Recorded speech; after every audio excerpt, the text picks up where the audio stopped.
ठीक है,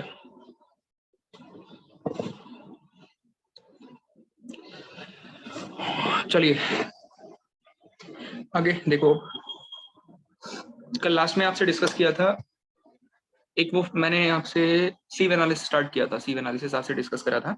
सीव एनालिसिस में किस किस तरह से आपको करना है काम, एनालिसिस कैसे करोगे वो बताया था।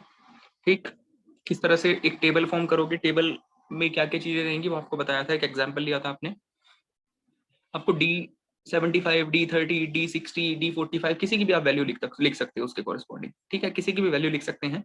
एक आपके पास एक फॉर्मूला भी था, आपके पास में। फॉर्मूला क्या बना था? Percentage finer than the sieves reference. Percentage finer than the reference sieve कैसे बताओगे? Percentage finer than the reference sieve is equal to 100% minus cumulative percentage weight retained. ये फॉर्मूला भी आता है।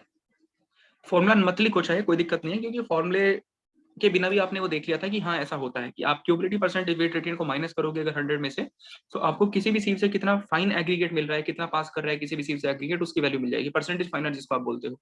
बट फिर भी इसको लिख लो जरा, एक पॉइंट लिखो इसमें, जस्ट एक पॉइंट लिखेंगे। पॉइंट लिखो, क्या लिखोगे पॉइंट में? लिखो percentage finer than reference sieve. कैसे लिखोगे? एक सेकेंड,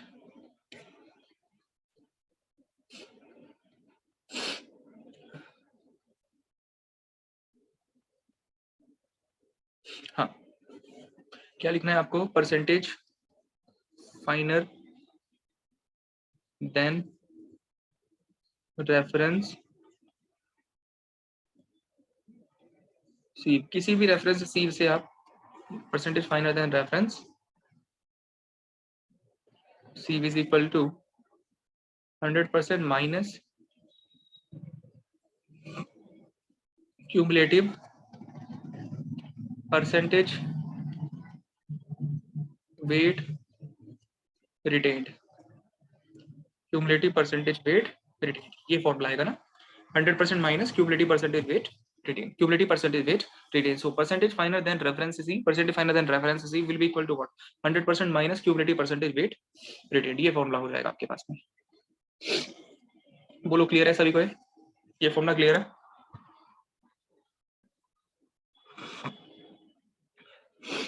ये फॉर्मूला क्लियर है सबको? लिखो इसमें एक स्टेटमेंट लिखो जरा, एक दो पॉइंट लिखो। कल जो बताया था उसको थोड़ा सा स्टेटमेंट फॉर्म में लिखवा रहा हूँ, एक दो पॉइंट लिखो जरा। इन सीव एनालिसिस, नोट करके लिखो। इन सीव analysis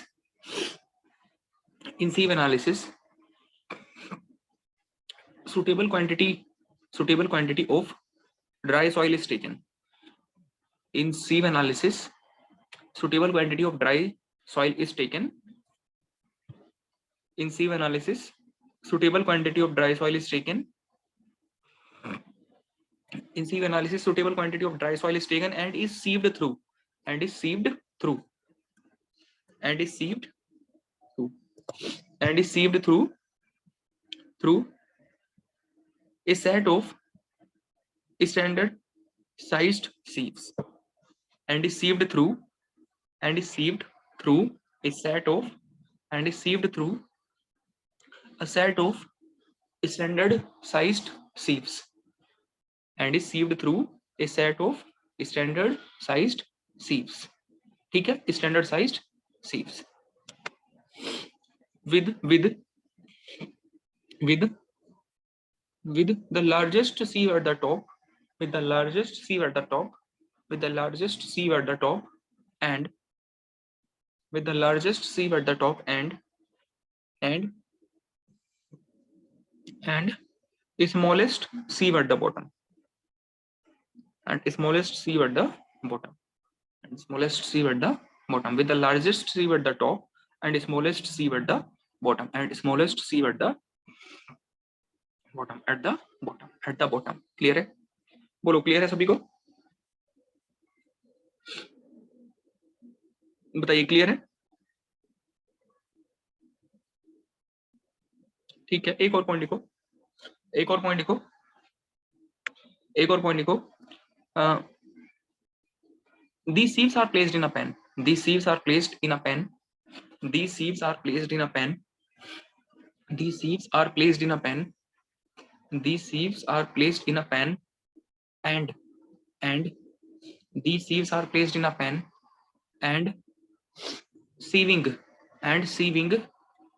is done.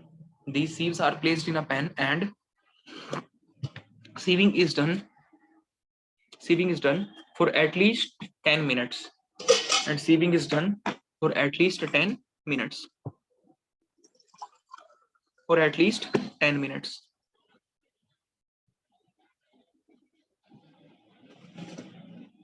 Sieving is done for at least 10 minutes, either mechanically or manually.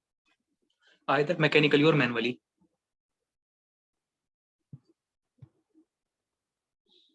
Either mechanically or manually. Either mechanically or manually. ठीक है, either mechanically or manually. Either mechanically या फिर manually. So लिख लिया सबने? Note कर लिया?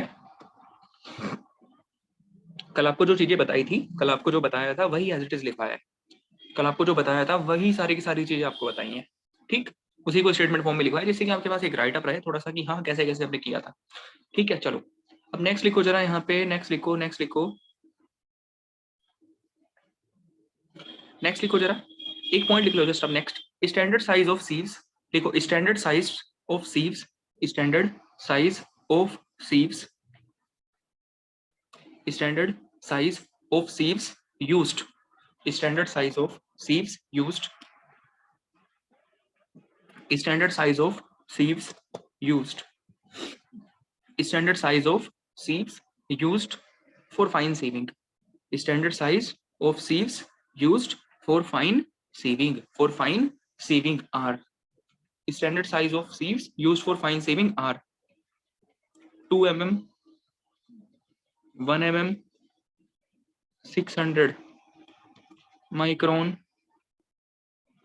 4 to 5 micron, 212 micron, 150 micron and 75 micron, ये सब होंगे साइजेस। तरीका सेम रहेगा, 2 mm, 1 mm, 600 micron, 425 micron, 212 micron, 150 micron, 75 micron. तो ये सब साइजेस के सीज रहेंगे आपके पास में फाइन सेविंग के लिए। So standard size of sieves used for the fine sieving are what, 2 mm, 1 mm, 600 micron, 425 micron, 212 micron, 150 micron, 75 micron, ये सब साइजेस रहेंगे, 7 सीव्स यूज होती हैं। तरीका भाई सेम रहेगा, आपको कल भी बताया था कि कोई डिफरेंस नहीं आता है, बस फर्क पड़ता है किसमें, सीव्स के साइजेस में फर्क पड़ता है और किस चीज में कोई फर्क नहीं पड़ेगा। बाकी सब क्या रहेगा बाकी सब सेम ही रहेगा, बाकी सब सेम रहेगा। एक और पॉइंट लिखो जरा, एक और पॉइंट लिखो जस्ट, परसेंटेज फाइनर लिखो। परसेंटेज फाइनर क्या होता है, आगे रिक्वायरमेंट पड़ेगी आपको इन चीजों की, आपको इन चीजों की आगे रिक्वायरमेंट पड़ेगी, इसीलिए लिखवा रहा हूँ अभी। लिखो जरा परसेंटेज फाइनर क्या होता है, लिखो percentage of the total weight, लिखो percentage of the total weight, percentage of total weight of soil passing through each sieve, passing through each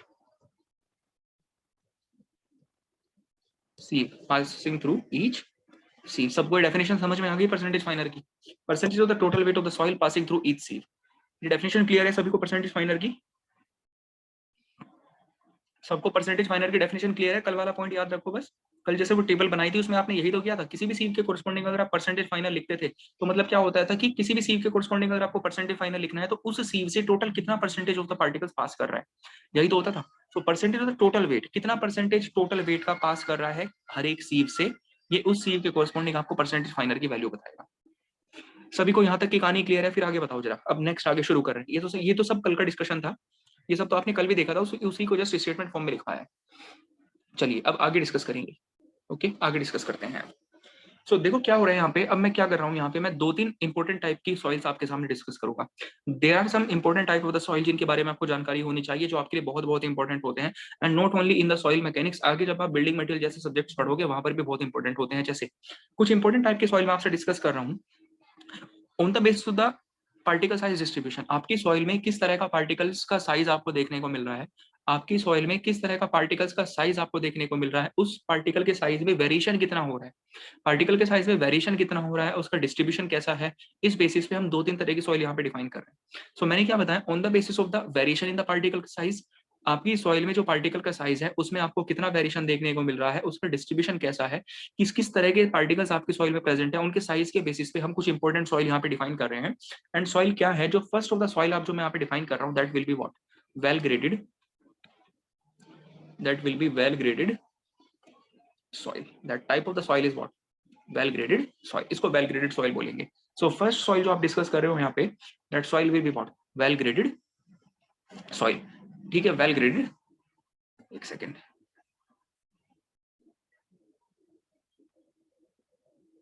well graded soil. सो मैंने बताया है कि पार्टिकल के साइज के डिस्ट्रीब्यूशन के बेसिस पे, पार्टिकल के साइज में का डिस्ट्रीब्यूशन कैसा है, पार्टिकल के साइज का वेरिएशन कैसा है, कितना वाइड रेंज पार्टिकल के साइज में आपको देखने को मिल रहा है सैंपल के अंदर, ठीक है, उसके बेसिस पे आपके पास एक टाइप ऑफ सॉइल निकल कर आया, क्या, well graded soil.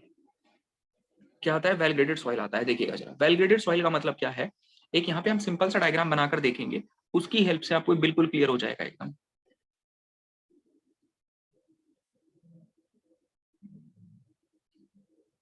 Well graded soil का मतलब क्या होगा, इस डायग्राम से आपको पूरा क्लियर हो जाएगा।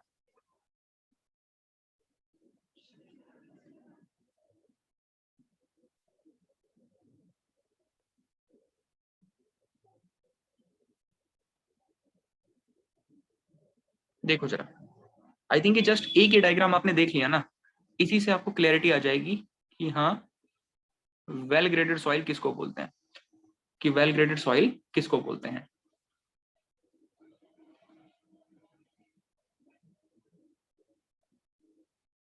बोलिए जरा, आइडिया लग रहा है इससे कि देखकर, डायग्राम को देख के लग रहा है कि समझ में आ रहा है कि वेल ग्रेडेड सॉइल क्या होती है।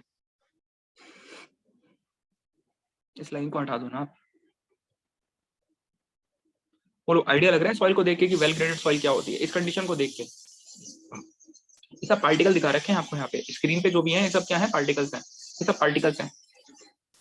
तो वेल ग्रेडेड सॉइल को अगर आप ऑब्जर्व करोगे, वेल ग्रेडेड सॉइल का मतलब है कि आपको पार्टिकल्स के साइजेस में बहुत वाइड वेरिएशन देखने को मिल रहा है। पार्टिकल्स का जो साइज है, ऑलमोस्ट ये मान के चलो इस सॉइल के अंदर ऑलमोस्ट हर साइज के पार्टिकल, हर साइज का पार्टिकल अवेलेबल है। इस सॉइल के अंदर ऑलमोस्ट हर साइज का पार्टिकल प्रेजेंट है। अगर आप देखो, बड़े साइज के पार्टिकल हैं, उससे छोटे हैं, उससे छोटे हैं, उससे भी छोटे हैं, फिर उससे भी छोटे पार्टिकल है, उससे छोटे हैं, उससे छोटे, every size of particle mostly आपको यहाँ पे देखने को मिलेगा। सो वेल ग्रेडेड सॉइल का मतलब है कि wide variation in the size of the particles, particles के साइज में अच्छा खासा आपको वेरिएशन देखने को मिल रहा है, प्रॉपर्ली डिस्ट्रीब्यूटेड है, ऑलमोस्ट हर साइज का पार्टिकल आपको यहाँ पे देखने को मिल रहा है। That type of the soil is called as a well graded soil. So well graded soil वो होती है आपकी जिसमें कि आपको एक wide range of particle sizes देखने को मिलते हैं, काफी वाइड वेरिएशन देखने को मिलता है, ऑलमोस्ट हर साइज का पार्टिकल आपकी सॉइल में प्रेजेंट रहेगा। That type of the soil is called as a well graded soil. सब लोग मुझे बताओ, वेल ग्रेडेड सॉइल का मीनिंग आया समझ में सबको कि क्या होता है well graded soil? Well graded soil का मीनिंग क्लियर है सबको, क्या मतलब होता है?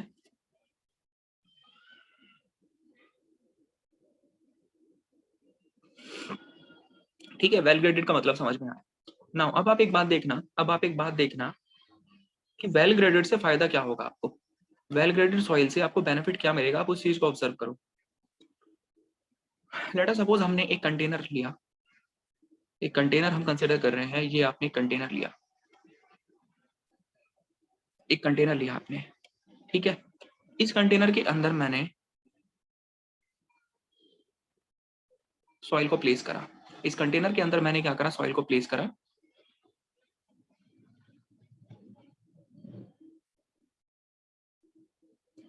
ये कंटेनर था, इसके अंदर आपने बड़े पार्टिकल डाल दिए,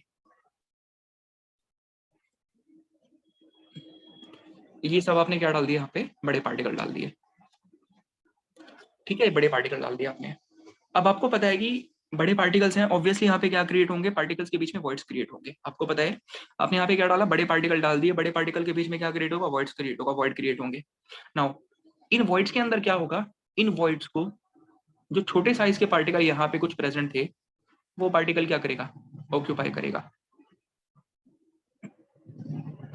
ठीक है। इन वॉइड्स को जो छोटे साइज के पार्टिकल यहाँ पे प्रेजेंट थे, वो पार्टिकल क्या कर लेंगे, ऑक्यूपाई करेंगे। नाउ अब ये जो छोटे पार्टिकल यहाँ पे आपने डाले, इनके बीच में भी कुछ ना कुछ तो वॉइड्स अभी भी रह गए ना। इन वॉइड्स को और जो छोटे साइज के पार्टिकल थे वो क्या कर लेंगे, ऑक्यूपाई कर लेंगे।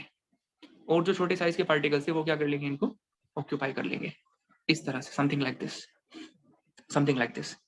अब जो और ज्यादा छोटे साइज के वॉइड रह गए यहाँ पे, इनको वो और ज्यादा छोटे साइज के पार्टिकल्स ऑक्यूपाई कर लेंगे।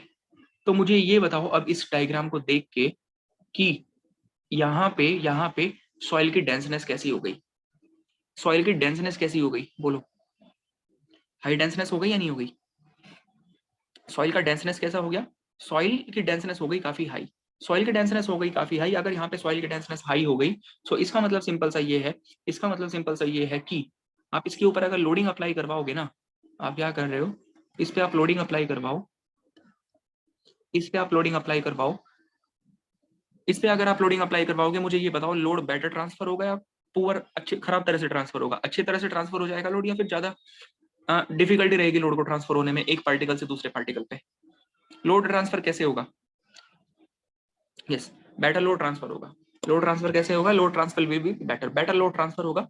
पार्टिकल टू पार्टिकल कांटेक्ट अच्छा है, पार्टिकल टू पार्टिकल कांटेक्ट अच्छा है अगर आप यहाँ पे ऑब्जर्व करो, क्योंकि पार्टिकल्स के बीच में इंटरकनेक्टिविटी बहुत अच्छी बन गई, पार्टिकल्स के बीच में गैप क्रिएट नहीं हुआ, पार्टिकल्स के बीच में गैप क्रिएट नहीं हुआ। अगर पार्टिकल के बीच में गैप क्रिएट नहीं हुआ, इसका मतलब ये है वहां पे एम्प्टी स्पेस नहीं बना, एम्प्टी स्पेस नहीं बना, पार्टिकल के बीच में गैप क्रिएट नहीं हुआ। गैप क्रिएट ना होने का मतलब है कि एक पार्टिकल से दूसरे पार्टिकल पे लोड जो है वो बहुत इजीली ट्रांसफर हो जाएगा, बहुत इजीली ट्रांसफर हो जाएगा।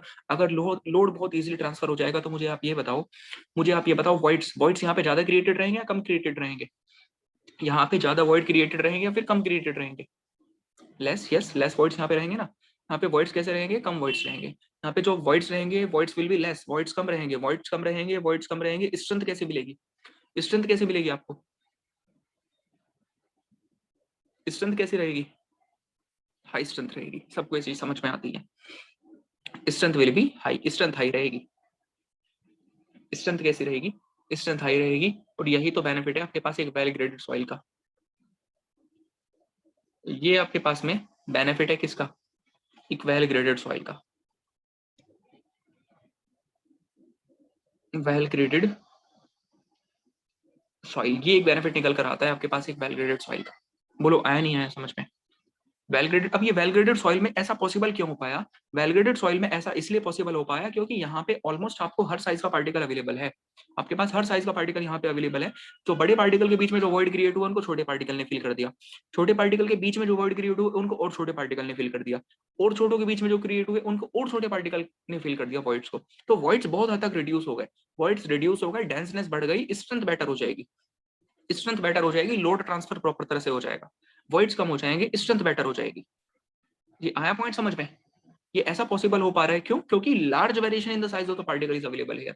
वाइड रेंज आपको पार्टिकल के साइज में देखने को मिल रहा है, ऑलमोस्ट हर साइज का पार्टिकल आपके यहाँ पे सॉइल में प्रेजेंट है, ऐसा इस वजह से पॉसिबल हो पाया। अब मुझे आप ये बताओ, अगर बाई चांस इसमें मोस्ट ऑफ द पार्टिकल्स अगर सेम साइज के होते, सपोज करो अगर इसमें मोस्ट ऑफ द पार्टिकल्स लगभग एक ही साइज के आसपास के रहते, ज्यादा वेरिएशन ना होता पार्टिकल साइज रेंज में, तो क्या आपका सॉइल इतना ज्यादा डेंस हो पाता? तब ये क्या, तब आपका सैंपल इतना डेंस हो पाता क्या, अगर most of the particle same he size के रहते लगभग ना? तब ना हो पाता ना, तब आपका इतना डेंस नहीं बनने वाला था सैंपल। इन दैट केस आपका सैंपल इतना डेंस नहीं बनने वाला था। अगर ये सैंपल इतना डेंस ना बनता तो उसकी स्ट्रेंथ भी कैसी रहती, उसकी स्ट्रेंथ कम रहती। And at that type of the soil, that type of the soil जिसमें कि मोस्ट ऑफ द पार्टिकल्स आपको लगभग सेम ही साइज के मिलेंगे, मोस्ट ऑफ द पार्टिकल्स लगभग आपको सेम ही साइज के जैसे मिलेंगे, एक ही साइज के आसपास के मिलेंगे। या फिर आप ये बोल दो कि वो सैंपल जिसमें एक्सेस ऑफ द पार्टिकल्स एक ही साइज के रहेंगे, एक्सेस ऑफ द पार्टिकल्स एक ही साइज के रहेंगे, इतना वाइड वेरिएशन नहीं होगा पार्टिकल्स के साइज में, that type of the soil is called as a poorly graded soil. उस तरह की सॉइल को आप क्या बोलोगे, पुअरली ग्रेडेड बोलोगे। That type of the soil is called as a poorly graded soil. तो यहाँ पे आप मुझे ये बताइए, जैसे आपको वेल ग्रेडेड सॉइल समझ में आया, उसके साथ साथ आपको पुअरली ग्रेडेड का भी मतलब आ गया क्या समझ, कि पुअरली ग्रेडेड में क्या होगा, पुअरली ग्रेडेड में क्या होगा, आया समझ में? पुअरली ग्रेडेड का मतलब क्या होता है? सो पुअरली ग्रेडेड का मतलब क्या है कि मोस्ट ऑफ द पार्टिकल्स जो होंगे, एक्सेस ऑफ द पार्टिकल्स एक स्पेसिफिक साइज के होंगे, ऐसे बोल दो, एक्सेस ऑफ द पार्टिकल्स एक स्पेसिफिक साइज के होंगे, एक्सेस ऑफ द पार्टिकल्स किसी एक पर्टिकुलर साइज के होंगे, इतना वाइड वेरिएशन वहां पे आपको देखने को नहीं मिलेगा, इतना वाइड वेरिएशन आपको वहां पे देखने को नहीं मिलेगा। एंड अगर अगर आपके सॉइल में ऑलमोस्ट सारे पार्टिकल ही एक स्पेसिफिक साइज के हैं, एंड अगर आपके सॉइल में ऑलमोस्ट सारे पार्टिकल ही एक स्पेसिफिक साइज के हैं, then that is called as a uniformly graded soil, then that is called as a uniformly graded soil, uniformly graded soil. तो पुअरली ग्रेडेड का मतलब है कि इतना वाइड वेरिएशन नहीं हो रहा है। पुअरली ग्रेडेड का मतलब मैं आपको ये बताऊं, ये है, अब आप समझ जाओगे यहां से, ठीक है। छोटे भी हैं पार्टिकल्स, ऐसा नहीं है कि छोटे पार्टिकल भी नहीं है, छोटे पार्टिकल भी हैं, कुछ छोटे पार्टिकल भी यहाँ पे कुछ है, बट और जो छोटे साइज के पार्टिकल था वो इसमें अवेलेबल नहीं है, यानी कि इतना वाइड वेरिएशन आपको देखने को नहीं मिला यहाँ पे, इतना वाइड वेरिएशन आपको देखने को यहाँ पे नहीं मिल रहा है। तो बड़े पार्टिकल है, बड़े पार्टिकल है, लेकिन बहुत जो छोटे साइज के पार्टिकल थे वो यहाँ पे अवेलेबल नहीं है। सो क्या है, मोस्ट ऑफ द पार्टिकल्स लगभग एक जैसे से ही हैं, किसी एक स्पेसिफिक साइज के ही होंगे, इतना वाइड वेरिएशन आपको यहाँ पे नहीं मिल रहा है इस डायग्राम के अंदर। इसको आप क्या बोल दोगे, दैट विल बी, इसको मैं प्रॉपर्ली बना दूंगा, अभी इसको मैं प्रॉपर्ली बना दूंगा। ये किसका कैटेगरी है, ये पुअरली ग्रेडेड का कैटेगरी हो गया, ये पुअरली ग्रेडेड सॉइल हो गया। एंड अगर इसी को मैं ऐसे बना दूं कि सारे के सारे पार्टिकल ही मैं एक स्पेसिफिक साइज के दिखा दूं सॉइल में, सभी देखो सब के सब कैसे हैं, एक ही सेम साइज के हैं, इसको आप क्या बोल दोगे, इसको आप क्या बोल दोगे, इसको आप क्या बोलोगे, यूनिफॉर्मली ग्रेडेड बोलेंगे, ठीक है। इसका नाम क्या है, इसको बोल देंगे uniformly graded, that will be uniform, ये हो जाएगा यूनिफॉर्मली ग्रेडेड। तो यूनिफॉर्मली ग्रेडेड हो गया। एक और देखो जरा, ये चल रहा है इस तरह से, ये चल रहा है यहाँ पे, ये है, बीच में से गायब हो गए, ऐसे है। अब यहाँ से कोई एक स्पेसिफिक पार्टिकल का साइज क्या हो गया, बीच में से गायब हो गया, ये क्या आ गया, यहाँ पे गैप आ गया, यानी कि कुछ एक स्पेसिफिक साइज है पार्टिकल का जो कि पूरा का पूरा बीच में से क्या हो चुका है, गायब हो चुका है। इसको क्या बोलते हैं, इस तरह की सॉइल को क्या बोलोगे, अगर एक पूरा का पूरा साइज रेंज कोई गायब हो जाए बीच में से, इसको क्या बोलोगे। यानी कि बड़े साइज के भी थे, छोटे साइज के भी थे, लेकिन बीच में से कोई एक स्पेसिफिक साइज गायब हो गया पूरा का पूरा, यस, इसको बोल देंगे gap graded, that will be called as a gap graded. इसको बोल दोगे आप गैप ग्रेडेड, इसको गैप ग्रेडेड बोल देंगे, that will be called as a gap graded soil, इसको गैप ग्रेडेड बोल देते हैं, इसको गैप ग्रेडेड बोल देते हैं। तो मुझे आप ये बताइए कि आपको इनके मीनिंग क्लियर हो गए कि सर क्या मतलब होता है यूनिफॉर्मली ग्रेडेड का, क्या मतलब होता है गैप ग्रेडेड का, क्या मतलब होता है पुअरली ग्रेडेड का, क्या होता है यूनिफॉर्मली ग्रेडेड, ये सारी चीजें आपको क्लियर हो गई हैं, ओके, ठीक है। अब देखो, ये ग्रेडेशन इंप्रूव करना, सॉइल का ग्रेडेशन इंप्रूव करना एक ऐसा तरीका है, आपने इतना तो देखा, अगर सॉइल का ग्रेडेशन आप इंप्रूव करोगे, अगर आप ग्रेडेशन इंप्रूव होगा, अगर आपका सॉइल का ग्रेडेशन अगर बेटर होगा, बेटर ग्रेडेशन होने का मतलब क्या है, वेल ग्रेडेशन होने का मतलब क्या है कि आपको स्ट्रेंथ बेटर मिलेगी, आपको स्ट्रेंथ बेटर मिलेगी, voids will be less, voids will be less, voids क्या रहेंगे आपके पास में, कम रहेंगे, वॉइड्स कम रहेंगे। अब मुझे आपसे मैं एक सिंपल सा क्वेश्चन पूछता हूँ, मैं आपसे एक सिंपल सा क्वेश्चन पूछता हूँ, आप भी आंसर कर सकते हो इस चीज का। जिन लोगों ने बिल्डिंग मटेरियल पढ़ रखा है वो आंसर नहीं करेंगे, जो लोगों ने बिल्डिंग मटेरियल नहीं पढ़ रखा है वो आंसर करेंगे। लेट अस सपोज आपको कंक्रीट बनाना है, आपको कंक्रीट बनाना है, कंक्रीट बनाने में आपको पता है कि आपको फाइन एग्रीगेट भी यूज करना पड़ता है वहां पे। फाइन एग्रीगेट होता क्या है, एक तरह से सैंड आप यूज करते हो, आप ग्रेवल भी वहां पे यूज करते हो, ग्रेवल है, सैंड है, ये सब क्या है, सॉइली तो है, ये सब क्या है, सॉइली तो है। आप कंक्रीट बना रहे हो, कंक्रीट बनाते समय आपको आपकी कंक्रीट की स्ट्रेंथ इंप्रूव करवानी है, आप कंक्रीट बना रहे हो, कंक्रीट बनाते समय आपको कंक्रीट की स्ट्रेंथ इंप्रूव करानी है। तो स्ट्रेंथ इंप्रूव कराते समय, स्ट्रेंथ इंप्रूव कराने के लिए, स्ट्रेंथ इंप्रूव कराने के लिए आप मुझे एक तरीका बताओ कि सर मैं इस तरह से, मैं किस तरह से अपने कंक्रीट की स्ट्रेंथ इंप्रूव करा सकता हूँ, एक मुझे तरीका बता दीजिए आप, कोई कोई एक तरीका बताओ जो आपको लगता हो कि हाँ ये तरीका है जिससे कि मैं अपनी कंक्रीट की स्ट्रेंथ इंप्रूव करा दूंगा। क्या तरीका हो सकता है, कंक्रीट बना रहे हो आप ग्रेवल भी वहां पे यूज करोगे, आप वहां पे सैंड भी यूज करोगे, तो मुझे ये बताओ कि कंक्रीट बनाने का एक तरीका बता दीजिए कि अगर मुझे स्ट्रेंथ इंप्रूव करानी है अपने कंक्रीट की, तो क्या तरीका मैं यूज कर सकता हूँ स्ट्रेंथ इंप्रूव करने के लिए, क्या तरीका आप अडॉप्ट कर सकते हो। प्रॉपर मिक्सिंग, मनीषा पहले आपको आंसर बताया था, मनीषा आपको पहले आंसर बताया, उसके बाद आपसे क्वेश्चन पूछा है, पहले तो आपको आंसर बताया था उसके बाद क्वेश्चन पूछा है आपसे। मिक्सिंग तो एक अलग चीज हो गई, मिक्सिंग तो हम जानते ही नहीं है मिक्सिंग क्या होता है, मैंने तो यहाँ पे अभी आपको ग्रेडेशन का बताया, फिर ये बताया अगर आप ग्रेडेशन इंप्रूव कर दो तो स्ट्रेंथ बढ़ जाएगी, उसके बाद आपसे पूछा कि बताओ कंक्रीट की स्ट्रेंथ इंप्रूव करानी है, कैसे इंप्रूव करोगे। सिंपल क्या है, वहां पे आप सैंड यूज कर रहे हो, भाई सैंड क्या है, सॉइली तो है सैंड, सैंड सॉइली तो होती है, आप वहां पे ग्रेवल यूज कर रहे हो, ग्रेवल क्या है, सॉइली तो है ग्रेवल, आप उनका ग्रेडेशन इंप्रूव कर दो, आप सैंड का ग्रेडेशन इंप्रूव कर दो, आप ग्रेवल का ग्रेडेशन इंप्रूव कर दो, अगर आप ग्रेडेशन इंप्रूव कर दोगे तो होगा क्या, स्ट्रेंथ इंप्रूव हो जाएगी, स्ट्रेंथ इंप्रूव हो जाएगी, स्ट्रेंथ बेटर हो जाएगी आपके कंक्रीट की, स्ट्रेंथ बेटर हो जाएगी आपके कंक्रीट की, ये फायदा निकल कर आता है। ठीक है, चलो ये आपको समझ में आया।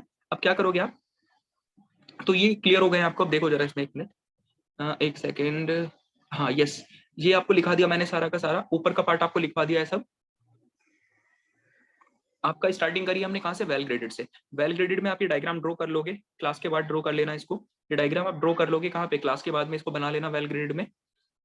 ठीक है, फिर नेक्स्ट आपके पास में आया ये वाला केस, इस वाले डायग्राम को आप बनाना, ये जो यहाँ पे आपको समझाया है ना कि वेल ग्रेडेड सॉइल का फायदा क्या होगा, इस वाले डायग्राम को आप बनाना प्रॉपर तरह से वेल ग्रेडेड के बराबर में ही, वेल ग्रेडेड के बराबर में ही। अब इसके बाद में एक स्टेटमेंट मैं लिख पा रहा हूँ, वो स्टेटमेंट लिखो, और उसके बाद में किस तरह से अदर सॉइल्स के बारे में आपको लिखना है वो मैं लिख पाऊंगा खुद से। पहले आप एक स्टेटमेंट लिखो जरा, ये दोनों डायग्राम, एक तो वो बैक पेज पे जो है, और एक ये वाला जो डायग्राम है जिसमें कि आपको बताया कि वेल ग्रेडेड सॉइल के बारे में डेंसनेस इंप्रूव होते दिखा रखी है ना, इन दोनों डायग्राम को आप बना लेना क्लास के बाद में।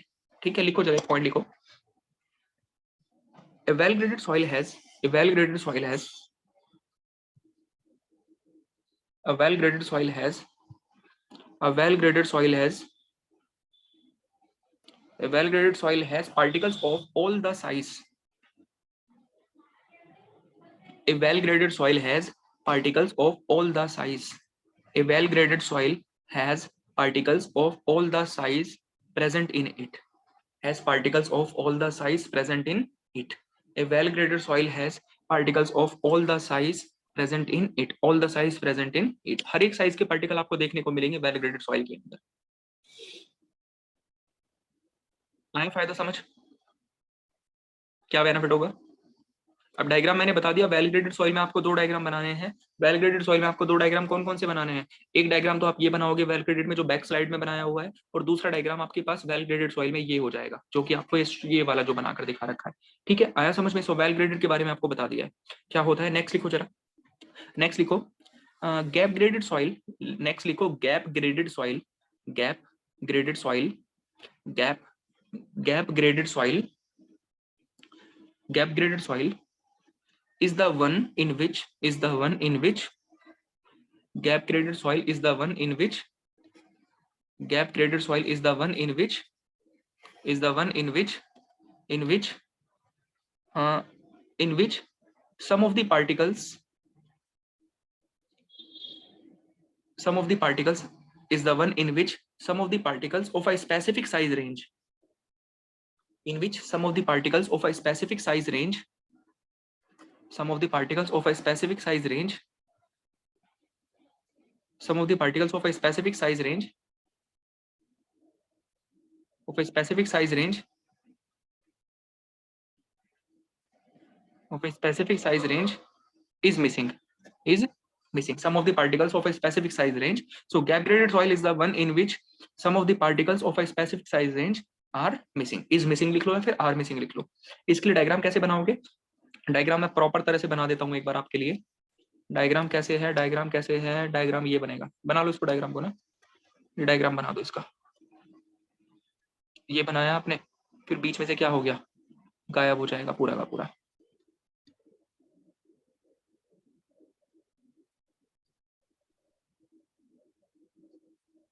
ये वाला बीच में से क्या हो गया यहाँ पे, ये पूरा का पूरा गायब हो गया, ये पूरा का पूरा क्या हो गया, गायब हो गया यहाँ पे। ठीक है, सो एक कोई पर्टिकुलर साइज के पार्टिकल्स क्या हो गए, बीच में से गायब हो गए इस तरह से। ये क्या है यहाँ पे, एक तरह से गैप क्रिएट हो गया, ये है आपके पास में गैप, ये है आपके पास में एक तरह से गैप, ये गैप है, इसको क्या बोलते हैं, इसको बोलेंगे गैप ग्रेडेड, गैप, ये हो जाएगा गैप ग्रेडेड सॉइल हो जाएगा, गैप ग्रेडेड सॉइल हो जाएगा। अब यहाँ पर ये बताइए, यहाँ पर ये बताइए, जैसा कि वेल ग्रेडेड सॉइल में आपको देखने को मिला था, जैसा कि वेल ग्रेडेड सॉइल में देखने को मिला था आपको कि वॉइड्स आपने बिल्कुल रिड्यूस करा दी थी एक तरह से, क्या ऐसी पॉसिबिलिटी गैप ग्रेडेड में हो पाएगी क्या आपके लिए, क्या ऐसा आप गैप ग्रेडेड में कर दोगे, क्या ऐसा गैप ग्रेडेड में पॉसिबल है, क्या गैप ग्रेडेड में ऐसा पॉसिबल है, नहीं पॉसिबल नहीं है, पॉसिबल नहीं है क्योंकि आपके पास पार्टिकल के साइज में इतना वाइड वेरिएशन अवेलेबल नहीं है, आपको हर साइज का पार्टिकल यहाँ पे देखने को मिल रहा है, तो पॉसिबल नहीं होगा। ठीक है, सो पॉसिबल नहीं हो पाएगा, सो पॉसिबल नहीं हो पाएगा। आपको ये चीज समझ में आती है? ठीक है, अब थर्ड के बारे में लिखते हैं। थर्ड के बारे में लिखते हैं, थर्ड के बारे में लिखेंगे। थर्ड के बारे में लिखेंगे। थर्ड क्या है आपके पास में? थर्ड में मैंने आपको बताया पुअरली ग्रेडेड के बारे में। सो पुअरली ग्रेडेड के बारे में बता देते हैं थोड़ा सा, इसके लिए एक डायग्राम बनाना है जस्ट प्रॉपर तरह से आपके लिए। देखो जरा, थर्ड है अब क्या? Poorly graded. So gap graded में इतना समझ में आता है आपको। नेक्स्ट क्या है आपके पास में? नेक्स्ट है आपके पास में पुअरली ग्रेडेड। पुअरली ग्रेडेड में क्या हो रहा है? पुअरली ग्रेडेड में क्या हो रहा है? इतना वाइड वेरिएशन आपको नहीं मिलेगा यहाँ पे भी। इतना वाइड वेरिएशन आपको यहाँ पर भी देखने में नहीं मिलेगा।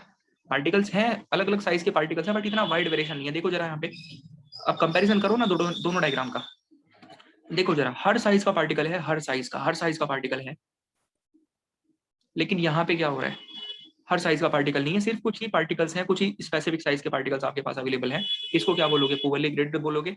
अगर मैं यहीं पे थोड़ा सा चेंज कर दूं और चेंज करके, अभी तो आप यहाँ पे देखोगे तो मैंने कुछ और स्पेसिफिक डिफरेंट साइजेस के पार्टिकल यहाँ पे थोड़े बहुत दिखा रखे हैं पुअरली वाले में। जैसे थोड़े बड़े साइज के भी हैं, थोड़े छोटे साइज के भी पार्टिकल्स हैं। लेकिन यूनिफॉर्मली के केस में क्या हो जाएगा आपके पास में? यूनिफॉर्मली ग्रेडेड के केस में क्या होगा? In the case of the uniformly graded soil, आपको ऑलमोस्ट हर पार्टिकल कैसा मिलेगा? सेम साइज का ही मिलेगा। ऑलमोस्ट हर पार्टिकल आपको कैसा मिलेगा? यूनिफॉर्मली में सेम साइज का ही मिलेगा। ये सेम साइज के ही हैं मोस्टली सारे के सारे। इसको क्या बोल देंगे? यूनिफॉर्मली ग्रेडेड बोल देंगे इसको। That will B uniformly graded. ये क्या हो गया? पुअरली ग्रेडेड हो गया। ये पुअरली ग्रेडेड है। अब यहाँ पे आप जरा एक बार कंपैरिजन करके देखो, कंपैरिजन करके देखो आप यहाँ पे खुद से कि लेट अस सपोज मैंने कंटेनर उठाया मैंने, कंटेनर के अंदर मैंने क्या कर लिया? कंटेनर के अंदर मैंने क्या करा? मैंने सॉइल डाल दी। कंटेनर के अंदर मैंने डाली सॉइल। ठीक है, कंटेनर के अंदर आपने सॉइल डाल दी, कौन सी? Poorly graded soil. कंटेनर में आपने पुअरली ग्रेडेड सॉइल डाल दी, ये पुअरली ग्रेडेड सॉइल डाल दी।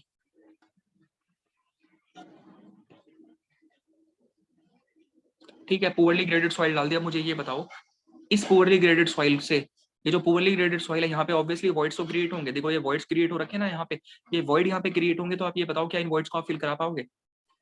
क्या ये वॉइड फिल हो जाएंगे? क्या ये वॉइड्स फिल हो पाएंगे? क्या नहीं हो पाएंगे? क्यों नहीं फिल हो पाएंगे? फिल क्यों नहीं हो पाएंगे? फिल क्यों नहीं हो पाएंगे? फिल क्यों नहीं हो पाएंगे? ये भी तो पुअरली ग्रेडेड ही है ना, तो इसीलिए यहाँ पे एरो बनाकर देख दिया। फिल क्यों नहीं हो पाएंगे? स्मॉल साइज के पार्टिकल ही मिसिंग है यहाँ पे। स्मॉल साइज के पार्टिकल ही नहीं है यहाँ पर। ये रीजन है सिंपल, क्योंकि आपके पास में छोटे साइज के पार्टिकल ही नहीं है जो कि वॉइड्स को फिल कर पाए। भाई आपको क्या था यहाँ पे? तो आपने देखा था कि बड़े साइज के पार्टिकल के बीच में जो वॉइड क्रिएट हुए थे उनको छोटे पार्टिकल ने फिल कर दिया था। लेकिन पुअरली वाले में क्या हो रहा है? पुअरली वाले में तो छोटे साइज के पार्टिकल ही अवेलेबल नहीं है। अगर छोटे साइज के पार्टिकल ही अवेलेबल नहीं है, तो यहाँ पे जो वॉइड यहाँ पे क्रिएट हो रहे हैं ना, ये जो यहाँ पे वॉइड्स क्रिएट हो रहे हैं, इन वॉइड्स को फिल कौन करेगा? कोई है ही नहीं फिल करने वाला। इस गैप को फिल करने वाला कोई है ही नहीं, तो फिल ही नहीं कर पाएगा कोई। तो मुझे ये बताओ, अगर ऐसा हुआ तो स्ट्रेंथ पे क्या फर्क पड़ेगा? स्ट्रेंथ पे क्या इफेक्ट पड़ेगा? स्ट्रेंथ, लो स्ट्रेंथ मिलेगा आपको। कहीं ना कहीं आपको क्या मिलेगा? स्ट्रेंथ जो है वो पहले के कंपैरिजन में, वेल ग्रेडेड वाले के कंपैरिजन में आपको कुछ कम स्ट्रेंथ मिलेगा। As compare to well graded वाले के कंपैरिजन में आपको कम स्ट्रेंथ मिलेगा। रीजन क्या है? पॉइंट्स ज्यादा रहेंगे यहाँ पे। पॉइंट्स अगर ज्यादा रहेंगे तो लोड इतना बेटर ट्रांसफर नहीं होगा, स्ट्रेंथ लो मिलेगी, कुछ हद तक स्ट्रेंथ आपको लो मिलेगी। लेकिन अगर आप वेल ग्रेडेड वाले में देखोगे, वेल ग्रेडेड वाले में बेटर स्ट्रेंथ मिलती है। स्ट्रेंथ इंप्रूव करने का बहुत अच्छा तरीका है क्या? ग्रेडेशन इंप्रूव करा दो। बहुत अच्छा तरीका है क्या? ग्रेडेशन इंप्रूव कराओ, बहुत अच्छा तरीका है। पुअरली वाले में स्ट्रेंथ आपको इतनी अच्छी नहीं मिलेगी। और मुझे ये बताओ, क्या यही वाला सेम टू सेम केस आपको इसमें नहीं मिलेगा क्या? पुअरली वाले में देखने को, पुअरली इसमें सॉरी यूनिफॉर्मली वाले में क्या कोई, यूनिफॉर्मली वाले की मैं अगर आपसे बात करूं तो क्या यूनिफॉर्मली वाले में कोई है क्या बीच में वॉइड फिल करने वाला? यूनिफॉर्मली ग्रेडेड सॉइल में कोई है बीच में वॉइड फिल करने वाला? यूनिफॉर्मली वाले में भी कोई नहीं है बीच में वॉइड्स फिल करने वाला। अगर वहां पर भी कोई वॉइड्स फिल करने वाला नहीं है, तो मतलब क्या होगा उसके केस में भी? उसमें भी आपको स्ट्रेंथ लो देखने को मिलेगी। उसके केस में भी आपको स्ट्रेंथ जो है वो लो देखने को मिलेगी। क्लियर है? रीजन क्या है? कि वॉइड फिल करने वाला बीच में कोई नहीं बैठा होगा वहां पर, इसलिए। ठीक, आई थिंक ये सारी की सारी चीजें आपको क्लियर हो गई होंगी, क्या मतलब था इनका। हाँ, लो स्ट्रेंथ मिलेगी, बिल्कुल वही बताया कि स्ट्रेंथ कैसे मिलेगी आपको, लो स्ट्रेंथ मिलेगी। चलिए अब एक और पॉइंट लिखो जरा। ये जो डायग्राम्स यहाँ पे बनाए रखे हैं, ये डायग्राम आप क्या बनाओगे? क्लास के बाद में बनाओगे। डायग्राम्स आप सब क्लास के बाद में नोट करना। नेक्स्ट लिखो जरा, नेक्स्ट पॉइंट लिखिए जरा। लिखो एक पॉइंट, लिखो इसमें जरा एक पॉइंट लिखो। लिखो यूनिफॉर्मली ग्रेडेड सॉइल। लिखो uniformly graded soil, uniformly graded soil, uniformly graded soil has, uniformly graded soil has most of the particles uniformly graded soil has most of the particles of about same size of about same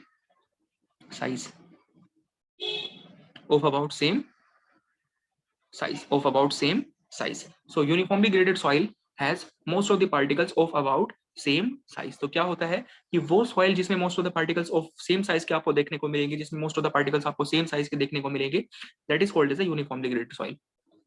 सो आपको definition लिखवा है कि uniformly graded soil has most of the particles of about same size. I think यहां तक सबको clear है, ये चीज क्लियर है सभी को? तीनों की डेफिनेशन आ चुकी है आपके पास में, यूनिफॉर्मली की भी आ गई, पुअरली आपके पास गैप वाले की भी आ चुकी है, गैप वाले की भी आ चुकी है, आपके पास में वेल ग्रेडेड की भी आ चुकी है। So uniformly graded soil has almost most of the particles of about same size के पार्टिकल आपको वहां पे देखने को मिलेंगे। एक और लिख लो पॉइंट, एक और पॉइंट लिखो, poorly graded soil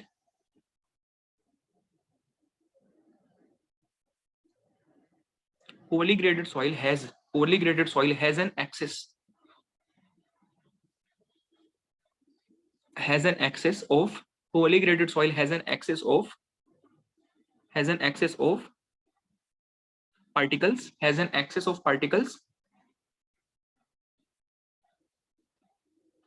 of a specific size, and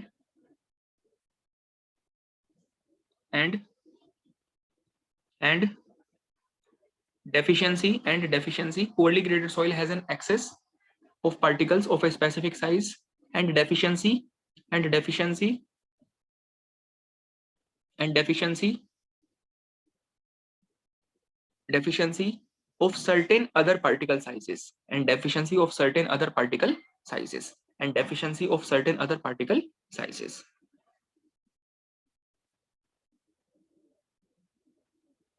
And deficiency of certain other particle sizes.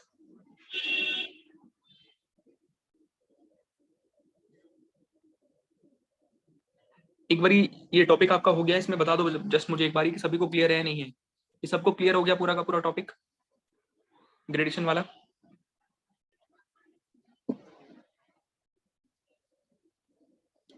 सो आपको हर एक तरह के डिफरेंट तरह के जो भी सॉइल्स होते हैं आपके पास, वेल ग्रेडेड क्या है, पुअरली क्या है, उनके मीनिंग समझ में आ चुके हैं। अब लिखो जरा, आपको कल बताया था कि D10 क्या होता है, D30 क्या होता है, D60 क्या होता है, वो कल बताया था ना आपको, उसके बारे में लिख लेते हैं। कल समझा तो दिया था कि भाई D10 क्या था, D60 क्या था, D30 क्या था, उनका मीनिंग लिख लेते हैं। मीनिंग लिखो उनका क्या था, उनका मीनिंग लिखो, मीनिंग लिखिए उनका। D10 लिखो सबसे पहले क्या लिखोगे D10 के बारे में? सबसे पहले लिखो D10। D10 क्या होता है, D10 के बारे में लिखो। D10 called as effective size, इसको क्या बोलते हैं? Called as